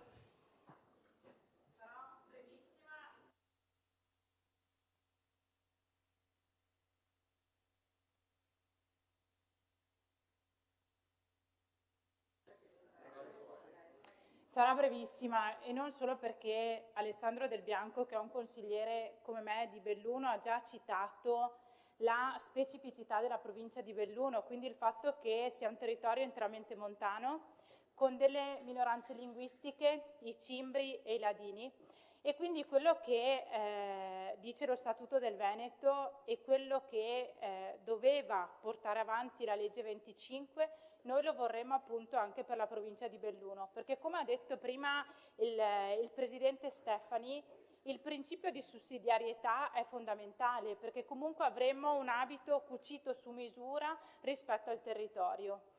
Non è vero però che, seppur a fatica, la provincia di Belluno ha un'autonomia funzionale, magari con deleghe particolari. Penso che alla fine della scorsa consigliatura abbiamo previsto delle convenzioni fatte dalla provincia di Belluno in materia di caccia e pesca, con una autoregolamentazione in questi settori, quindi un'autonomia differenziata ci può essere anche all'interno della Regione del Veneto. Quindi proprio in 2 minuti volevo semplicemente far presente questo, quindi la necessità per un territorio con una determinata specificità, che è quello della provincia di Belluno, debba essere portata avanti. Quindi al Presidente Stefani chiedo che, oltre a portare avanti le materie per quanto riguarda l'autonomia differenziata per la Regione Veneto, si ricordi però della necessità di dare delle forme di autonomia per la provincia di Belluno. Grazie. Rigo. Grazie Presidente, buongiorno a lei, buongiorno colleghi. Allora, innanzitutto ringrazio il Presidente Alberto Stefani per essere venuto qui oggi a relazionarci sull'autonomia e credo che sia, faccia parte di quel percorso di chiarezza e di trasparenza che fin dall'inizio ha voluto intraprendere, che questa amministrazione regionale vuole intraprendere. Oggi parliamo di autonomia, io credo che sia doveroso ricordare che se l'autonomia è finalmente al centro della politica nazionale, il merito va alla Lega. È frutto di una battaglia politica lunga, spesso controcorrente, però la rivendichiamo. Io, guardi, ho sentito dal collega Cunegato ripercorrere in maniera mistificatoria la storia della Lega. Guardi, Cunegato adesso non è in aula. Io sono orgoglioso della storia della Lega, ero sul Po nella grande manifestazione che ha visto coinvolte milioni di persone nel 96, avevo 15 anni e sono fermamente orgoglioso di far parte di un partito che ha provato e sta provando a riformare questo Paese. Cunegato veda lui se essere orgoglioso di far parte di un partito che ha portato in Parlamento gente come Soumahoro e come la Salis. Eccolo qua. Bon, lei arriva. E grazie a quelle spinte autonomiste indipendentiste della Lega, nel 2001 si arrivò alla modifica dell'articolo 5 della Costituzione riconoscendo maggiori forme di autonomia. Un riconoscimento non che nacque da una visione riformatrice della sinistra, ma dalla pressione politica di chi, come la Lega, rappresentava e rappresenta le istanze dei territori. È vero, come ha detto Montanarello, magari l'indipendentismo ha prodotto anche qualche carro armato di cartone, però che sia ben chiaro, Montanarello, probabilmente l'indipendentismo ha prodotto qualche carro armato di cartone, di sicuro non ha mai prodotto delinquenti terroristi che vanno a prendere a martellate i poliziotti. Questo che sia chiaro, è sempre stato un movimento pacifico e popolare, questo che sia chiaro. L'autonomia non è uno slogan, non è una battaglia ideologica, è una grande riforma dello Stato. Una riforma che serve a migliorare e ad efficientare l'organizzazione pubblica superando centralismi lenti e spesso inefficaci. Una riforma che avvicina le decisioni ai territori. Autonomia significa responsabilità, significa dare ai cittadini la possibilità di valutare direttamente il lavoro di chi li governa. È un principio di trasparenza, di buon governo che rafforza la democrazia e che non la indebolisce e che non spacca l'Italia come qualcuno ha detto. Come ha giustamente ricordato il Presidente Stefani, l'autonomia risponde a un'esigenza fondamentale di prossimità. Le decisioni devono essere prese il più vicino possibile ai cittadini, perché nessun ministero romano potrà mai conoscere i territori meglio di chi li vive e chi li amministra ogni giorno.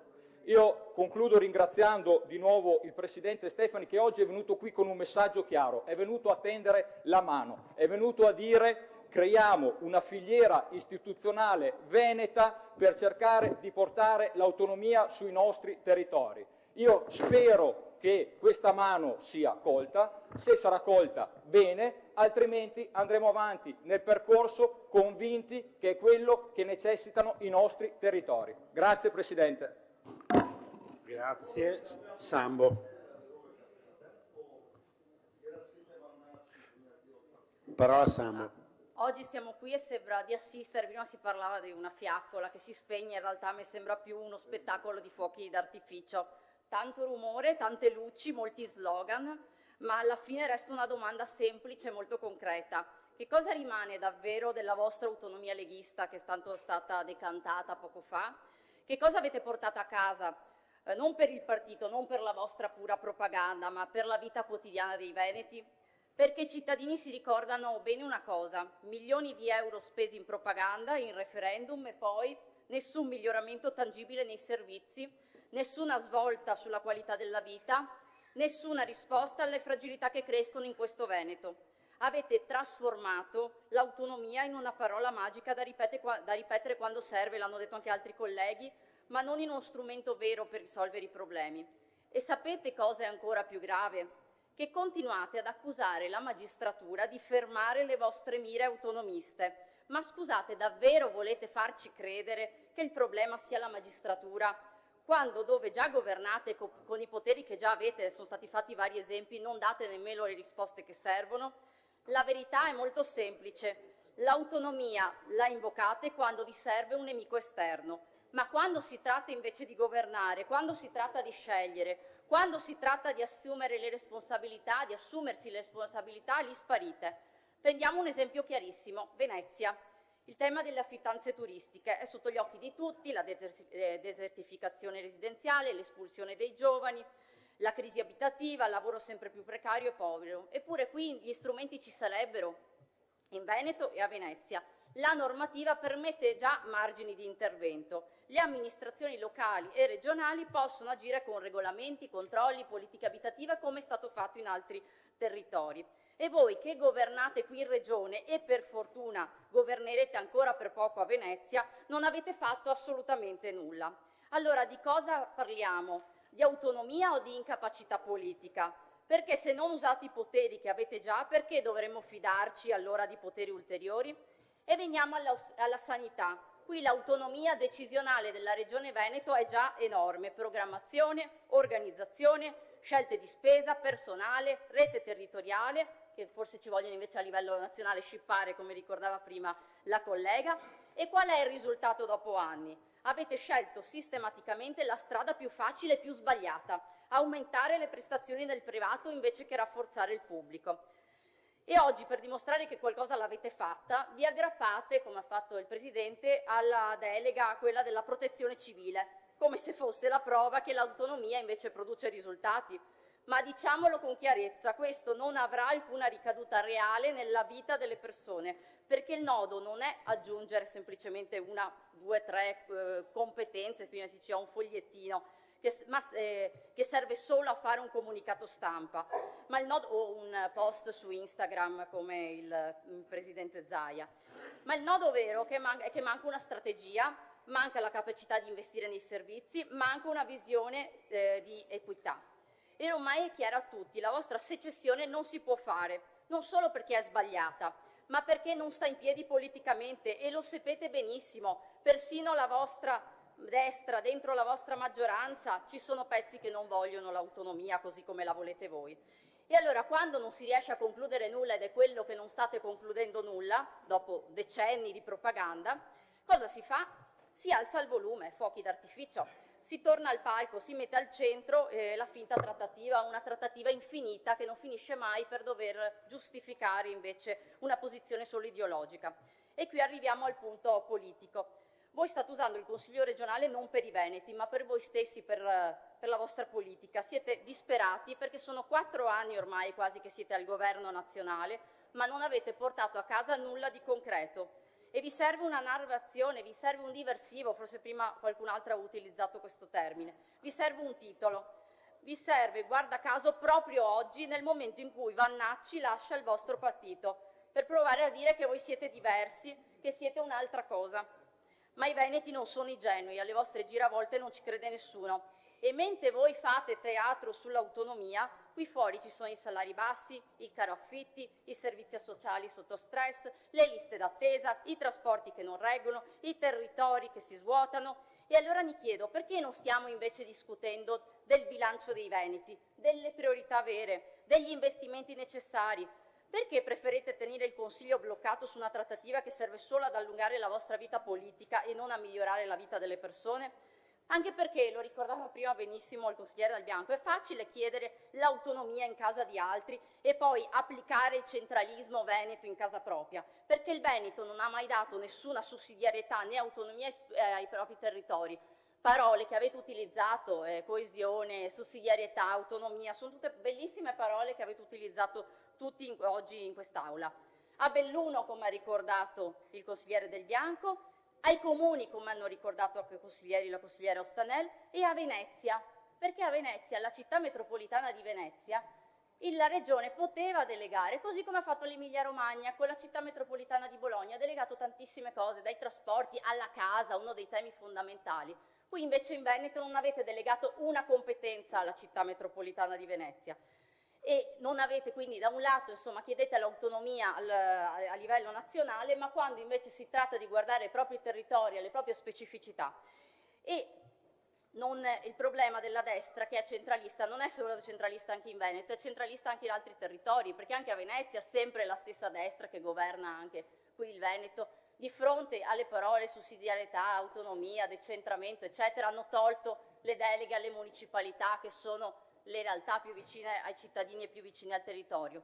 Ma anche, aggiungo un'altra cosa legata sempre a Venezia, di fronte anche alla proposta di uno statuto speciale per Venezia, portata avanti dal nostro senatore Andrea Martella, la prima risposta che viene data proprio da membri di questo Consiglio rappresentativi del territorio è quella che non la vogliono fare, che non va bene neanche quella. Allora, autonomia sempre a casa d'altri, non in casa propria.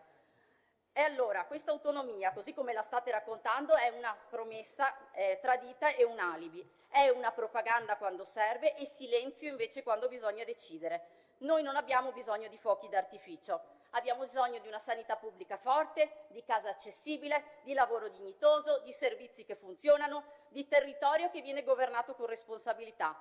E se davvero volete parlare di autonomia, almeno abbiate l'onestà di partire da qui, di usare i poteri che già avete, che già ha questa regione, per migliorare la vita dei veneti. Grazie. Sciumsky. Grazie Presidente, buonasera colleghi, ormai siamo verso la fine della giornata.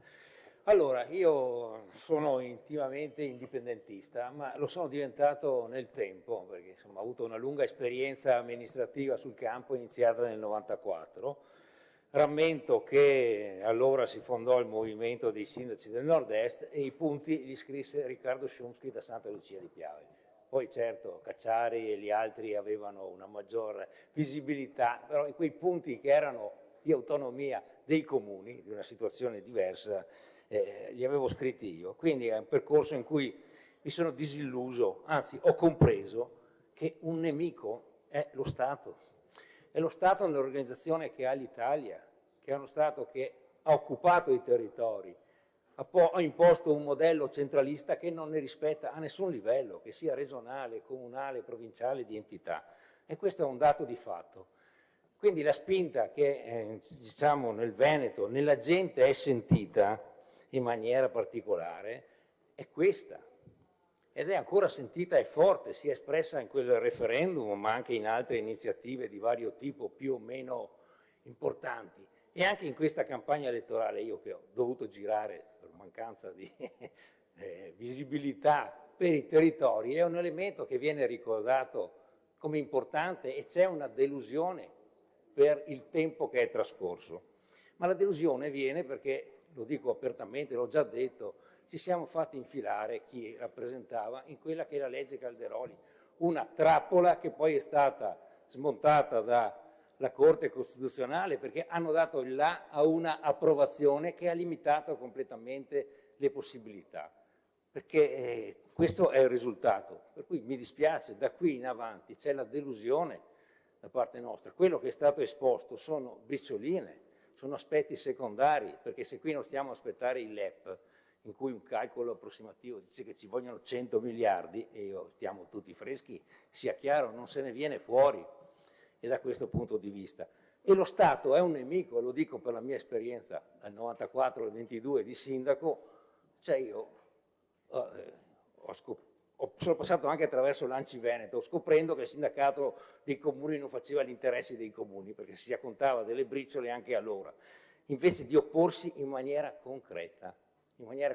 Tanto è vero che da sindaco poi ho fatto le cause allo Stato, le ho vinte, ho denunciato un Presidente del Consiglio, ottenendo una norma che andava bene poi a tutti quanti i comuni d'Italia, di deroga al patto di stabilità, perché secondo me qui manca una cosa, e lo dico a chi ha governato prima in Veneto e che vuole adesso, ha l'onore e l'onere di governare, che bisogna portare dietro la gente su questo, far sentire la pressione popolare.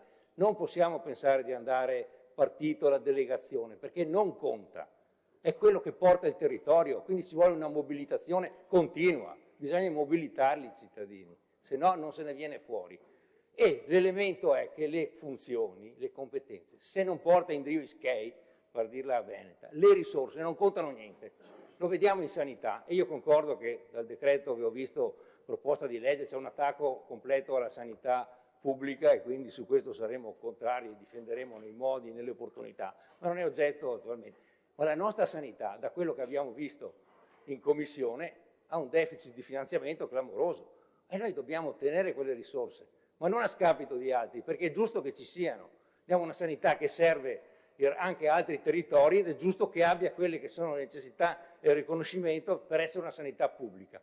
Poi se qualcuno vuole cambiare, tornare alle mutue e modificare, abbia il coraggio di venire a dirlo agli italiani e ai veneti, a confrontarsi e a fare una riforma apertamente, non in maniera occulta, a cui bisogna andare a leggere su quel decreto che stiamo esaminando, quella proposta di legge che è una privatizzazione occulta che viene avanti.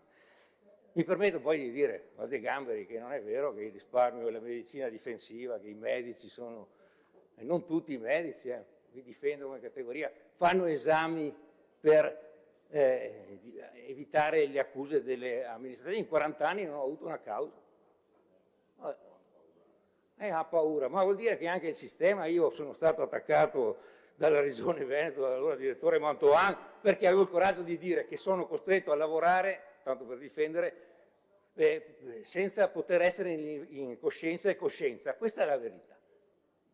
Che vuol dire che la selezione poi è diversa. Ma tornando all'argomento dell'essere, quindi qui non c'è nessuna delega da parte noi, neanche una dichiarazione di voto. Cioè non c'è delega da portare a questo. È un fallimento completo di quello che abbiamo ottenuto. Dobbiamo ripensare. Ha ragione Morosin. C'è questa proposta di valutare un'aggregazione col Friuli, perché noi siamo in mezzo a 2 regioni a statuto speciale, a 2 province che hanno uno statuto speciale, una regione a statuto speciale, e questa è concorrenza sleale.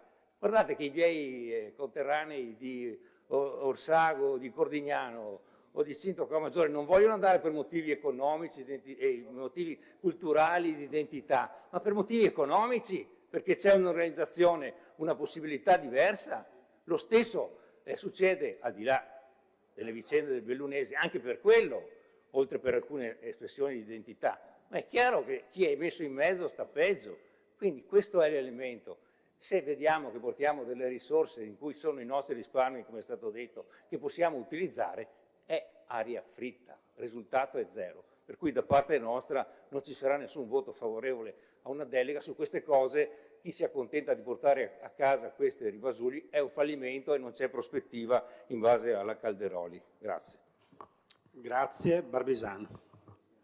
Grazie Presidente, siamo molto felici di essere arrivati a questa tappa di quello che è un grande processo, un grande cammino sul tema dell'autonomia. Già nel 1947 Don Luigi Sturzo, mi sono riportato queste parole, diceva: quando ho sentito che per nominare un direttore musicale alla Fenice si doveva interessare il sottosegretario di Stato alla Presidenza, mi sono domandato se gli italiani non abbiano perduto la testa e se lo statalismo non sia diventato una mania.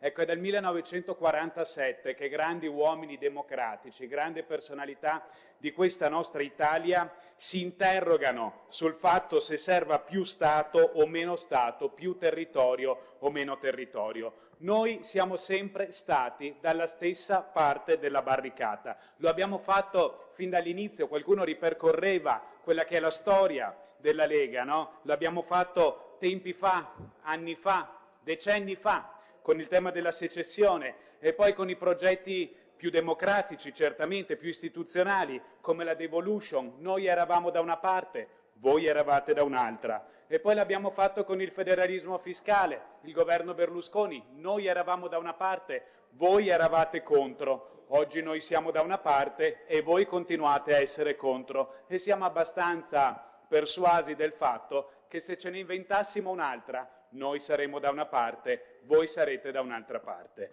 Ci dispiace che questa autonomia non riesca a unire il popolo veneto nelle sue componenti istituzionali, ma l'autonomia ha unito il popolo veneto quando il popolo veneto va a votare, quando il popolo veneto quel 22 ottobre è andato a votare per l'autonomia e quando il popolo veneto è andato a votare alle ultime elezioni regionali. Noi non stiamo dando che una conseguenza a quanto è stato l'esito delle elezioni regionali in Veneto, nelle quali, girando le piazze, stringendo le mani, la gente ci chiedeva: avanti con questa autonomia, vi votiamo per l'autonomia. Certo, ci sono molti cittadini delusi, ma anche tra noi rappresentanti istituzionali ve ne sono molti di delusi, perché 9 anni, 10 anni che passano senza intravedere risultati assolutamente concreti come quelli che ci saremmo aspettati, certo non ci fanno stare tranquilli, ma noi continueremo a essere da una stessa parte della storia. Se indaghiamo quelle che sono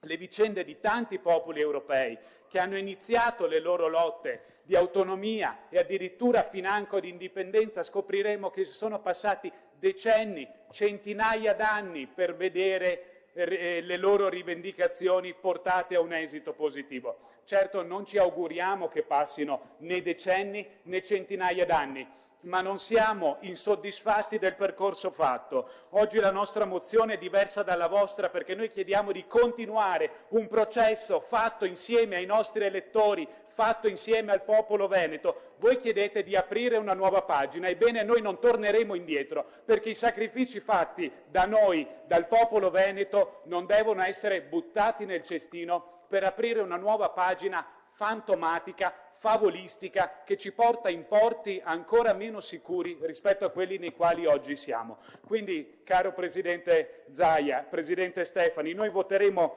convintamente la delega a continuare a trattare con questo Governo. Ci sono stati tanti problemi, è stato un cammino periglioso quello dell'autonomia. Certamente oggi vi sono le condizioni perché questo progetto possa andare in porto. C'è un governo di centrodestra, tante volte che si è dichiarato favorevole, che ha fatto una legge quadro sull'autonomia, una legge quadro sullo stesso spirito che ci aveva chiesto il ministro Boccia quando era venuto qui in quella sala dietro le vostre spalle a dire: dovete fare la legge quadro, non bastano le intese tra regione e governo direttamente. Abbiamo fatto la legge quadro, non vi va bene neanche la legge quadro, ce ne faremo una ragione. Noi continueremo con il Presidente Stefani a chiedere maggiore autonomia, a chiedere di contrattare tutte quelle competenze che sono possibili. Il percorso è difficile, noi siamo contenti di poter iniziare un discorso concreto su quelle 4 materie che, come vedete e come ha cercato di spiegarvi il Presidente,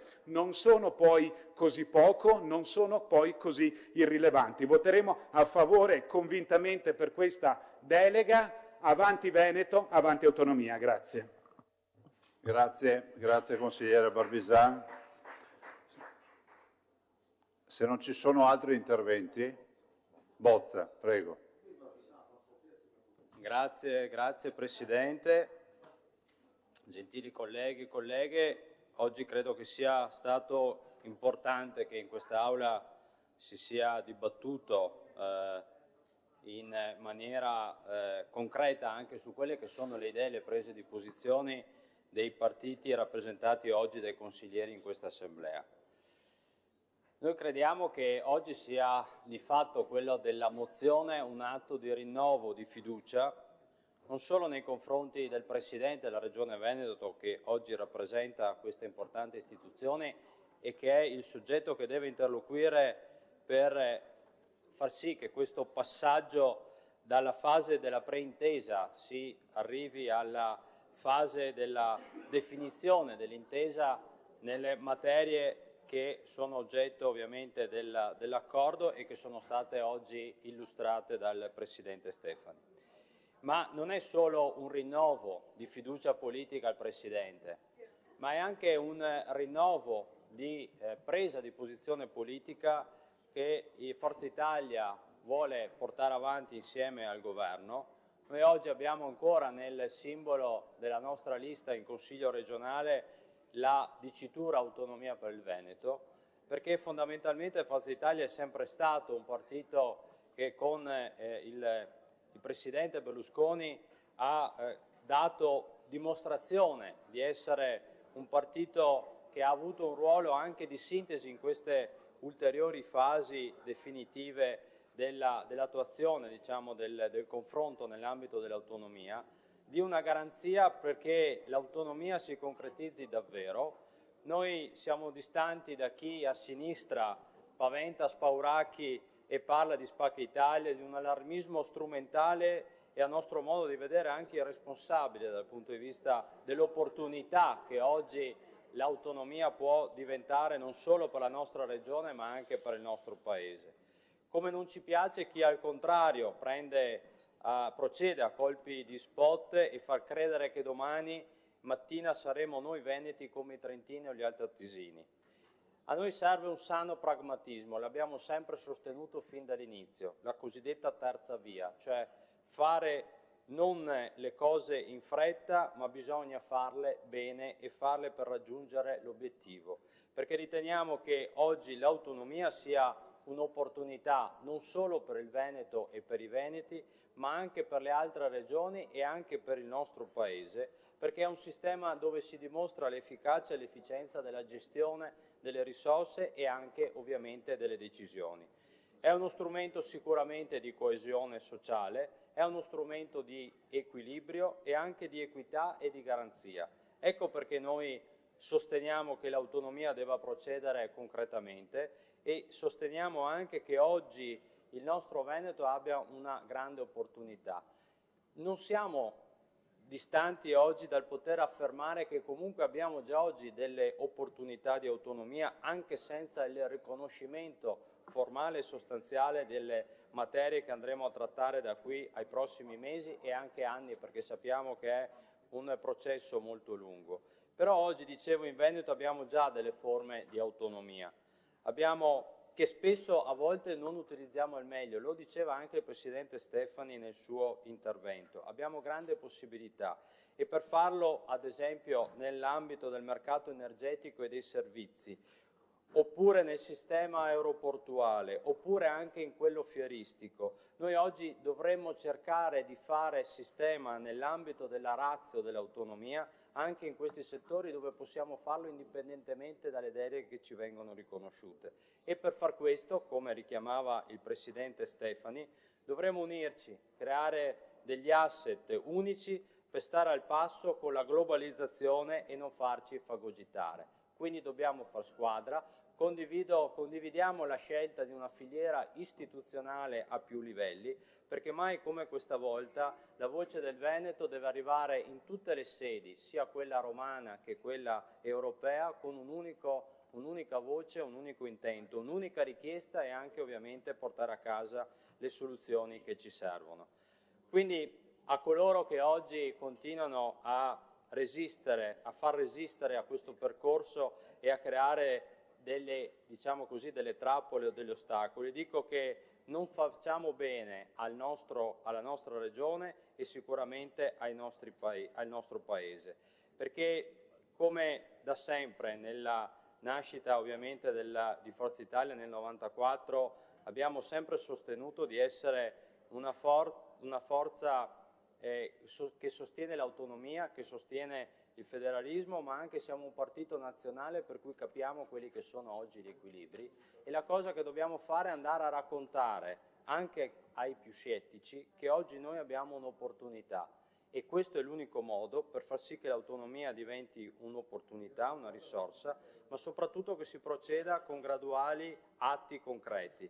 Io con questo, insieme ai colleghi, ovviamente abbiamo non solo sottoscritto la mozione, ma vogliamo essere a fianco del centrodestra nel Veneto, del centrodestra a livello nazionale, a fianco del Presidente Stefani. Condividiamo l'opportunità che il Consiglio e anche le commissioni possano diventare, come anche i colleghi del centro-sinistra chiedono, un luogo di confronto, perché è giusto che sia, perché è giusto che un'opportunità come questa possa anche essere oggetto di confronto, ma che non sia un confronto finalizzato chiaramente a strumentalizzare o a far rallentare quella che è la macchina e la procedura che deve portare all'obiettivo, ma sia un confronto di arricchimento.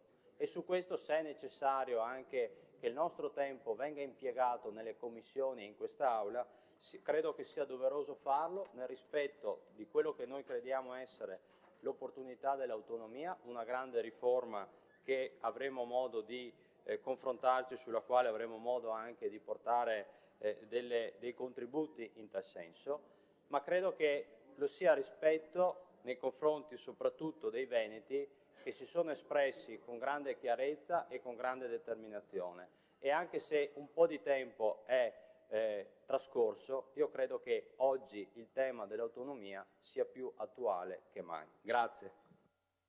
Grazie consigliere Bozza. Consigliere Pressi. Grazie Presidente, buonasera a tutti. Saluto il Presidente della Giunta regionale, e i signori assessori e tutti i colleghi consiglieri. Ringrazio tutti quelli che mi hanno preceduto per gli interventi che ho ascoltato con grande interesse.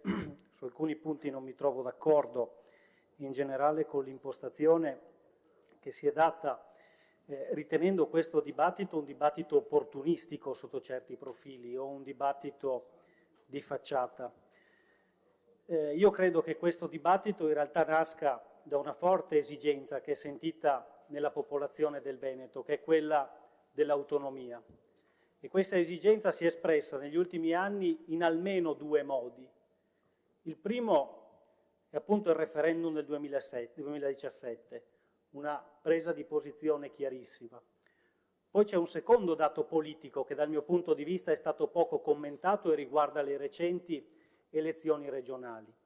Noi siamo l'unica regione italiana a statuto ordinario che vede sedere nei banchi della propria assemblea legislativa almeno 3 consiglieri che hanno una linea politica che va rispettata, che è dichiaratamente indipendentista.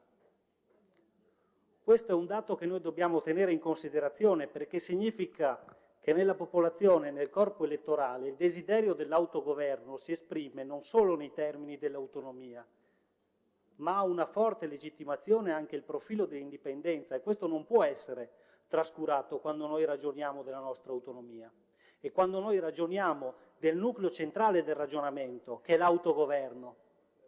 Io credo che è un'indicazione chiara questa che abbiamo avuto. E se noi riduciamo tutto all'idea che questo dibattito sia il tentativo egoistico di una regione di sottrarsi al vincolo della solidarietà, oppure che sia il desiderio di un partito, di una parte politica o di un'area politica, di una cultura politica, chiamiamola come vogliamo, di piantare una bandierina. O ancora, se pensiamo che tutto sia preordinato a creare un nuovo centro di potere locale per accrescere l'importanza di taluni politici, di taluni rappresentanti istituzionali, noi non solo sviliamo il dibattito, ma perdiamo di vista l'esigenza di autogoverno che è stata espressa dalla popolazione del Veneto. E un'assemblea legislativa immediatamente rappresentativa come la nostra non può dibattere di un tema così importante perdendo di vista il nucleo del tema. E qual è il nucleo di questo tema? Se noi spogliamo tutto quello che ci siamo detti, dagli espedienti argomentativi, dagli orpelli retorici, che cosa rimane in ognuno di noi? Io sono convinto che rimanga anche nei rappresentanti dell'opposizione. Parlo per me, ma interpreto il sentimento di tantissimi colleghi. Perché siamo qui a impegnarci per l'autonomia? Perché noi siamo intimamente convinti che attraverso l'autonomia possiamo fare una cosa fondamentale, che è migliorare le condizioni di vita della nostra popolazione. Questo è il tema centrale. Noi crediamo che l'autonomia, al di là degli aspetti procedimentali, degli assetti organizzativi dello Stato, il fine ultimo per il quale noi investiamo il nostro tempo, le nostre energie, è perché riteniamo che sia uno strumento per migliorare la vita delle persone. Ed è il nostro compito stare qui per migliorare la vita delle persone. E allora io vorrei che anche nei dibattiti futuri si partisse da questo presupposto, anche legittimando il dibattito tra di noi. Veramente credetemi e credeteci, non c'è nessuno che vuole costruire il centralismo regionale in luogo di quello statale. Non c'è nessuno che ha la necessità politica di piantare una bandierina. Siamo sinceri quando diciamo che noi crediamo che attraverso l'autonomia possiamo migliorare la vita delle persone. E allora, su questo tema, io credo che noi dovremmo stare in tutti e due i lati di questa assemblea, più uniti possibile, perché anche nei confronti del nostro interlocutore, che è lo Stato, noi dobbiamo dimostrare che quello che ci muove è questo. E se noi riusciremo a fare questo, la possibilità di realizzare l'autonomia e quindi migliorare la condizione di vita di 4.850.000 veneti aumenteranno. E questo è il motivo per il quale noi siamo qui. La nostra è una terra che da sempre coltiva l'autonomia nel campo politico, lo sappiamo anche con le esperienze della Prima Repubblica. Penso ad Antonio Bisaglia, penso anche ad Angelo Tobelleri, primo presidente della Regione Veneto veronese. L'elaborazione teorica di diritto pubblico autonomista nasce dai maestri del diritto pubblico veneto, Feliciano Benvenuti, Giorgio Berti, tutta la scuola patavina. Quindi questo è il linguaggio che noi parliamo e ripeto, non è né il linguaggio dell'opportunismo né il linguaggio dell'egoismo.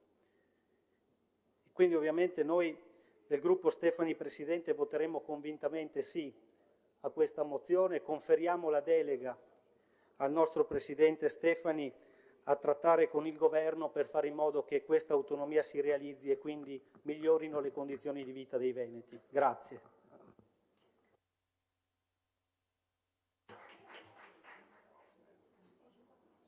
Grazie consigliere Pressi. Consigliere Soranzo, prego.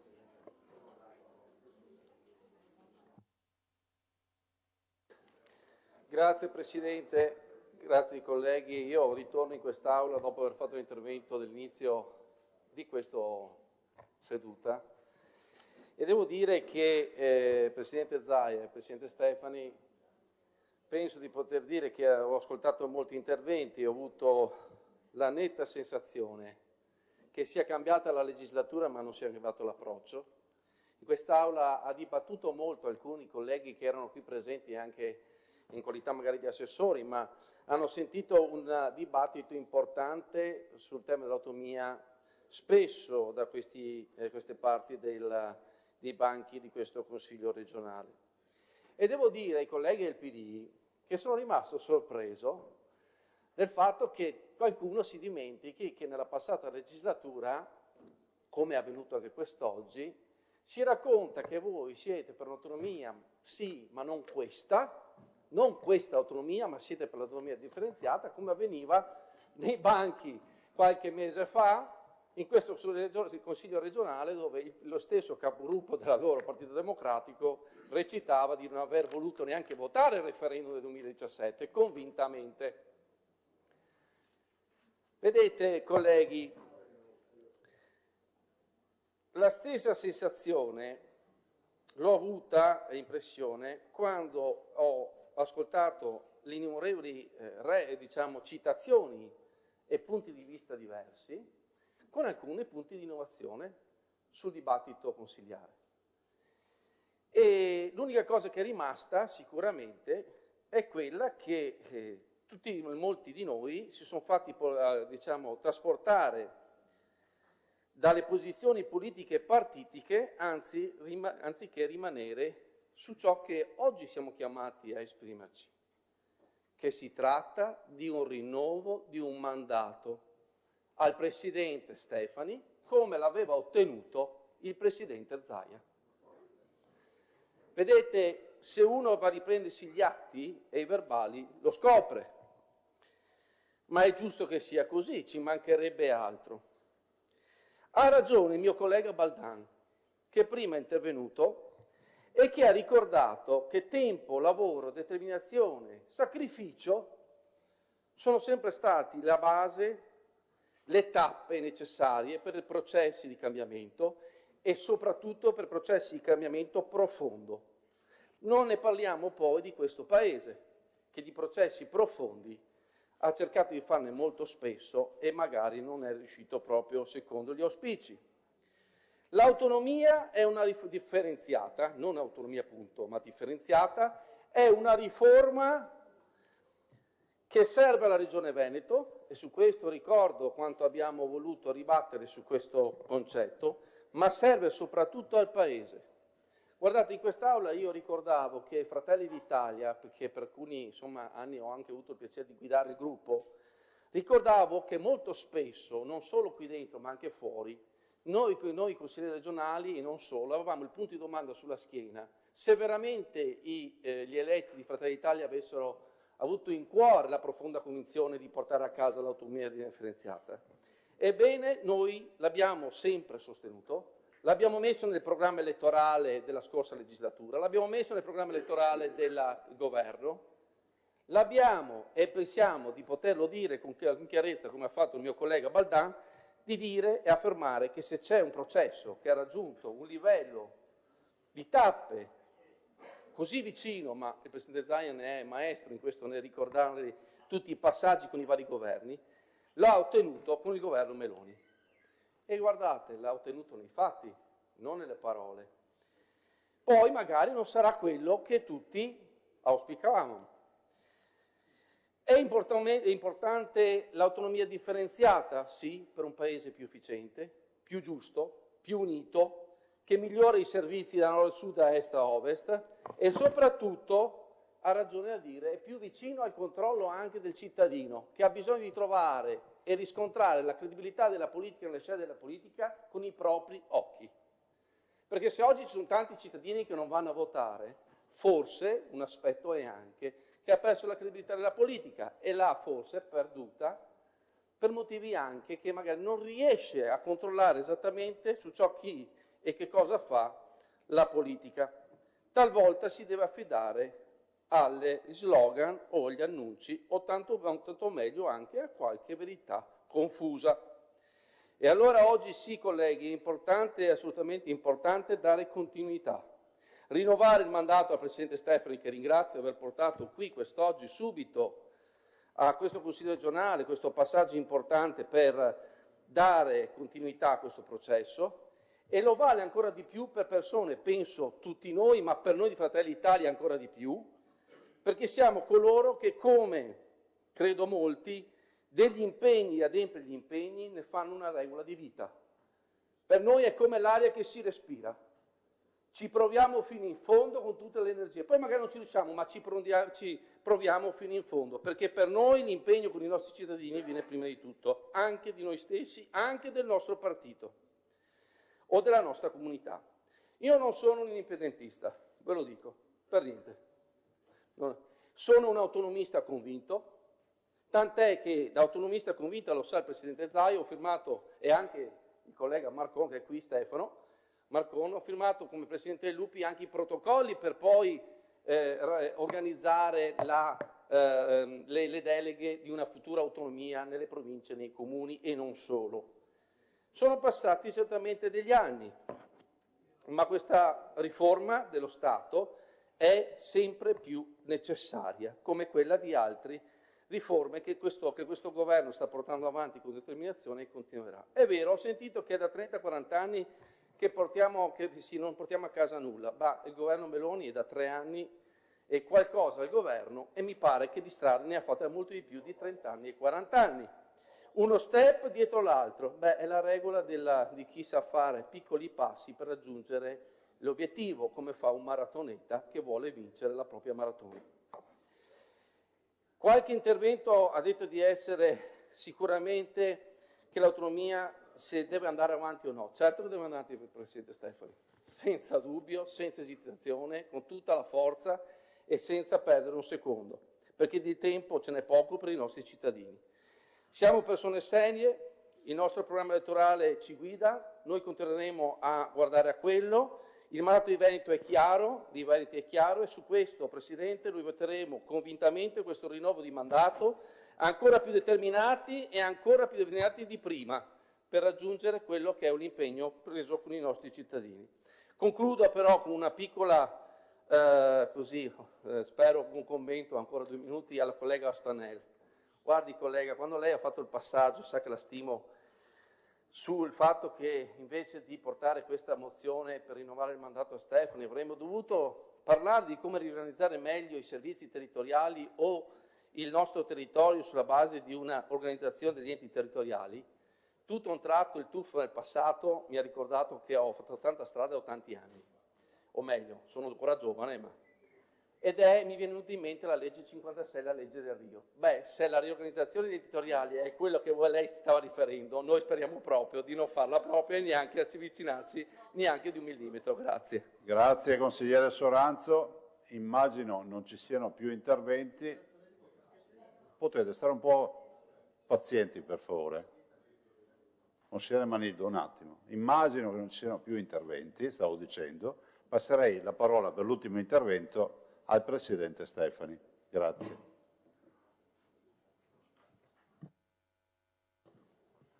Grazie Presidente, grazie consiglieri.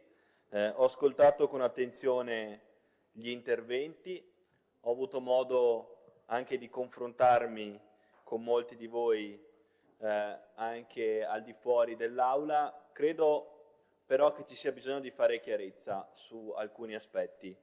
Questo processo di autonomia differenziata parte sì da un percorso referendario, parte sì dalla volontà del nostro territorio, però è anche doveroso ricordare che grazie a questo percorso di autonomia differenziata abbiamo ottenuto da una parte la possibilità di individuare dei livelli essenziali delle prestazioni, cosa che non era avvenuta in 25 anni, perché prima è stata ricordata la riforma del titolo quinto del 2001 e da quel giorno non è mai stato fatto un lavoro importante sui livelli essenziali delle prestazioni, cosa che oggi ci potrà permettere quell'autonomia differenziata che noi possiamo ottenere proprio sulla base di quella riforma del titolo quinto. Qualcuno prima diceva il centro-sinistra ha votato la riforma del titolo quinto. Effettivamente l'articolo 116 sul quale noi basiamo la nostra richiesta di autonomia differenziata parte proprio dalla vostra riforma del titolo quinto e fa specie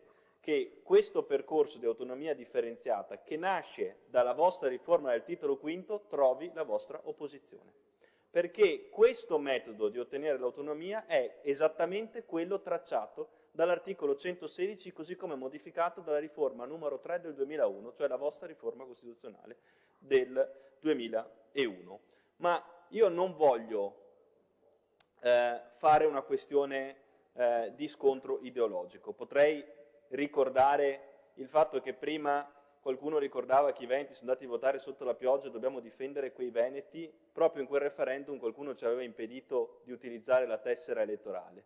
Proprio in quel referendum qualcuno addirittura aveva impugnato quei quesiti che oggi qualcuno ricorda essere stati motivo importante di questa autonomia differenziata e che quasi oggi diventa difensore di chi ha osteggiato.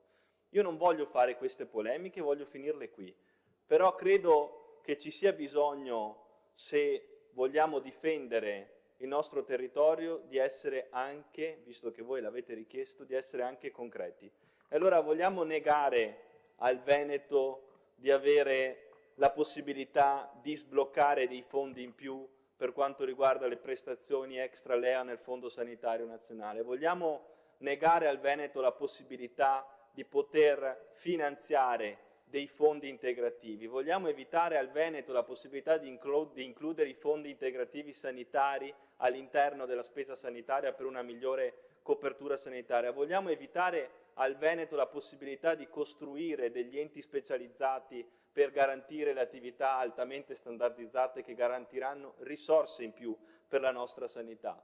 Vogliamo negare al Veneto la possibilità di emanare delle ordinanze in deroga, vogliamo negare al Veneto la possibilità di garantire delle assunzioni di personale per quanto riguarda la protezione civile, svincolandolo dai limiti assunzionali. Vogliamo negare alla protezione civile la possibilità di acquistare dei mezzi speciali, vogliamo negare al Presidente di Regione la possibilità di essere commissario per quanto riguarda le emergenze di carattere nazionale. Vogliamo evitare magari alla nostra Regione di poter aggiornare gli elenchi delle professioni, vogliamo evitare alla nostra Regione la possibilità di qualificare magari 20.000 operatori che in questo momento non hanno una qualificazione professionale.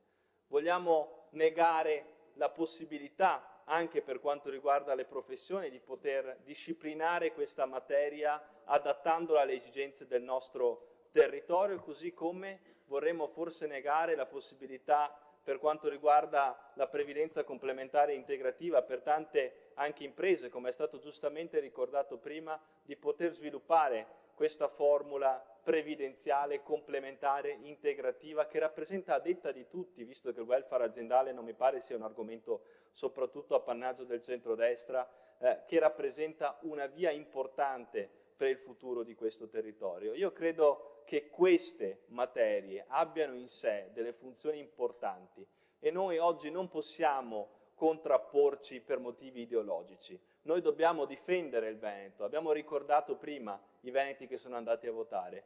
Noi quella scheda elettorale avremmo voluto dargliela, avremmo voluto che quel timbro fosse impresso in quella scheda elettorale e personalmente credo, con lo stesso spirito di quel giorno, che quando c'è da fare gli interessi del Veneto, noi tutto questo non possiamo negarlo ai cittadini che sono fuori da quest'Aula, perché io credo che tanti di quei cittadini hanno magari votato anche il centro-sinistra, ma si aspettano che i propri rappresentanti di centro-sinistra oggi in quest'Aula facciano gli interessi del Veneto. Grazie. Grazie Presidente Stefani. Allora, riprendendo le parole del consigliere Manildo, allora dichiaro la discussione conclusa e chiusa, penso siate tutti d'accordo. Passerei alle dichiarazioni di voto, quindi iscrivetevi per le dichiarazioni di voto se qualcuno le vuol fare e poi passiamo alla votazione. Prego. Si sente? Sì.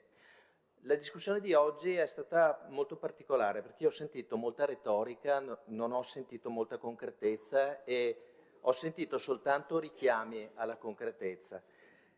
Non è vero che da parte dell'opposizione c'è stata una pregiudiziale chiusura, anzi il Presidente Stefani aveva fatto un richiamo alla riforma del titolo quinto, esattamente da dove sono partito nel mio intervento, richiamando l'articolo 116, richiamando il fatto che derogare una ripartizione di funzioni previste a livello costituzionale deve fondarsi su qualcosa di molto concreto. E abbiamo offerto la nostra partecipazione come Consiglio proprio per la nobiltà di questa assise, per la serietà di quello che andiamo a fare, di avere un approfondimento sulla delega che andiamo a votare. Negli interventi che mi hanno preceduto si è ribadito che l'autonomia non deve essere una bandiera che si esibisce, ma qualcosa che concretamente si vuole perseguire per migliorare i nostri territori, sempre pensando alla sussidiarietà e non alla competizione tra regioni. Paolo Galeano ha ripreso esattamente l'intervento e lo spirito con il quale come minoranza ci siamo posti. L'atto sul quale si fonda questa delega è un atto che definire poco corposo, di poco momento politico è un eufemismo. E non a caso l'artificio retorico del Presidente Stefani è vogliamo negare, vogliamo negare, vogliamo negare. Quando si dà una delega si chiede a qualcuno di fare, non di rivendicare, dire negare, negare, negare. Ecco, io auspico, e per questo anticipo quello che sarà la nostra decisione, noi non parteciperemo al voto, auspico che tutte le affermazioni che sono state fatte da Pressi, da Soranzo, da Bozza, da Stefani, di una centralità del Consiglio regionale non siano soltanto delle frasi fatte che poi vogliamo smentire ogni giorno, ma siano veramente delle cose che vogliamo assolutamente concretizzare. Mi pare che oggi gli interventi, e mi dispiace che forse li ha ascoltati con un po' di superficialità o forse non li ha capiti pienamente il consigliere Soranzo, ci siamo posti in grandissima discontinuità, ci siamo posti con onestà intellettuale, con la volontà di partecipare, abbiamo offerto una grande partecipazione come gruppi di minoranza, ci dispiace che questo sia stato disatteso. Confermo la nostra decisione, non parteciperemo al voto. Grazie consigliere. Consigliere Cunegato. Grazie. Allora, io ho apprezzato molto la metafora del consigliere Ostanella sulle fiaccole ormai spente. Devo dire che non mi ha convinto del tutto quello della consigliera Sambo sui fuochi d'artificio. Mi spiego meglio. Capisco cosa vuole dire fuochi d'artificio nel senso di una propaganda variopinta e colorata, ma in realtà questi fuochi d'artificio sono dei mini ciccioli. Vi ricordate, no?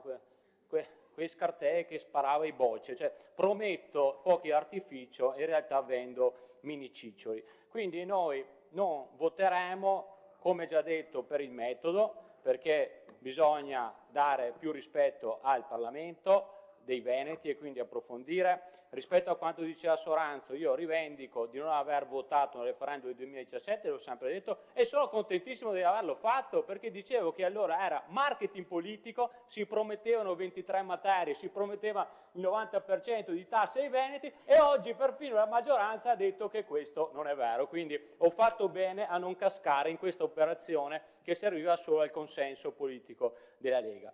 Non voteremo questa cosa nel merito perché appunto si promettono fuochi d'artificio e sono mini ciccioli, si promette il 90% delle tasse e sono 17 milioni e poi ai compagni di Fratelli d'Italia vorrei ricordare questa posizione, poi dirò chi l'ha detto. C'è un'altra battaglia che ci vogliamo intestare, che è la battaglia per l'abolizione delle regioni. Sono centri di spesa formidabili. Il regionalismo ha fallito. Giorgia Meloni 2014. Quindi quando voi dite che siete sempre stati a favore dell'autonomia, probabilmente non avete ben letto quello che sosteneva la vostra leader, che è anche la leader del governo di cui fa parte la Lega. Ecco, abbiamo detto prima che dopo 37 anni di promesse non si è mantenuto niente e il capogruppo Barbisan, che è pure molto simpatico, ha detto che i popoli fanno le battaglie nei secoli. Io invece sono un keynesiano e per questo io credo che nel lungo tempo siamo tutti morti. Grazie, ma non accogliamo l'ultima parte. Consigliere Sumsky. Ribadiamo che il nostro voto contrario è per stimolare, nel senso che noi non ci accontentiamo, nel senso come è stato presentato dal Presidente, siete contro di portare a casa questo, ma sono briciole e non è la sostanza che chiedono i veneti. Noi abbiamo una convinzione, partendo dall'indipendenza, che molto di più dobbiamo portare a casa. Grazie consigliere Sumsky. Altri? Bene, passiamo al voto. Mozione 35. Barbisan e altri. È aperta la votazione.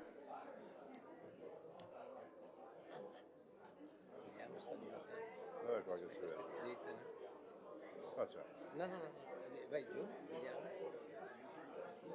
Guarda il Presidente che così guarda. Ecco, perfetto. In verde scuro sono quelli mancanti. E quelli che non partecipano al voto, si vede? Sono quelli che non partecipano rimangono bianchi. Sì, ok. No, sì, essenzialmente più che... Sto per chiudere la votazione. Cosa è successo?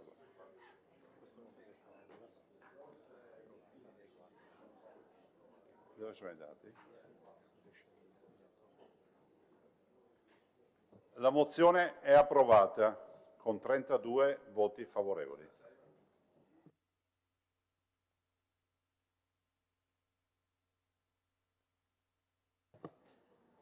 La mozione 36, dichiarazione di voto.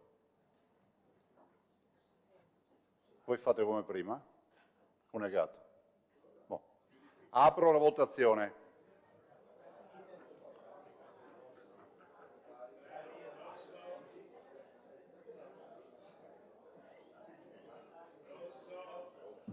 Sbagliato. Schiaccia, Rosso. Puoi sempre correggere fino a che...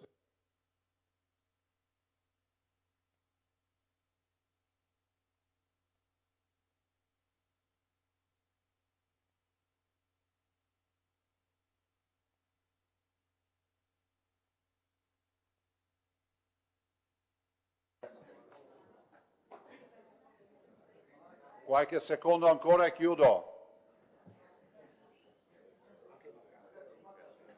Votazione chiusa.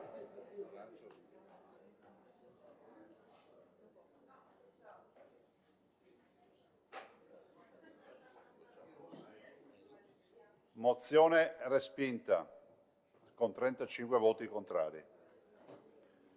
Bene, adesso noi abbiamo in teoria altri punti all'ordine del giorno. Al consigliere Montanariello, scusa un attimo. Propongo di chiudere qui il Consiglio e riprendere il giorno 10. Se non ci sono contrari lo chiudo, se ci sono contrari lo metto ai voti. Vedo che siete tutti favorevoli. Grazie e buona serata.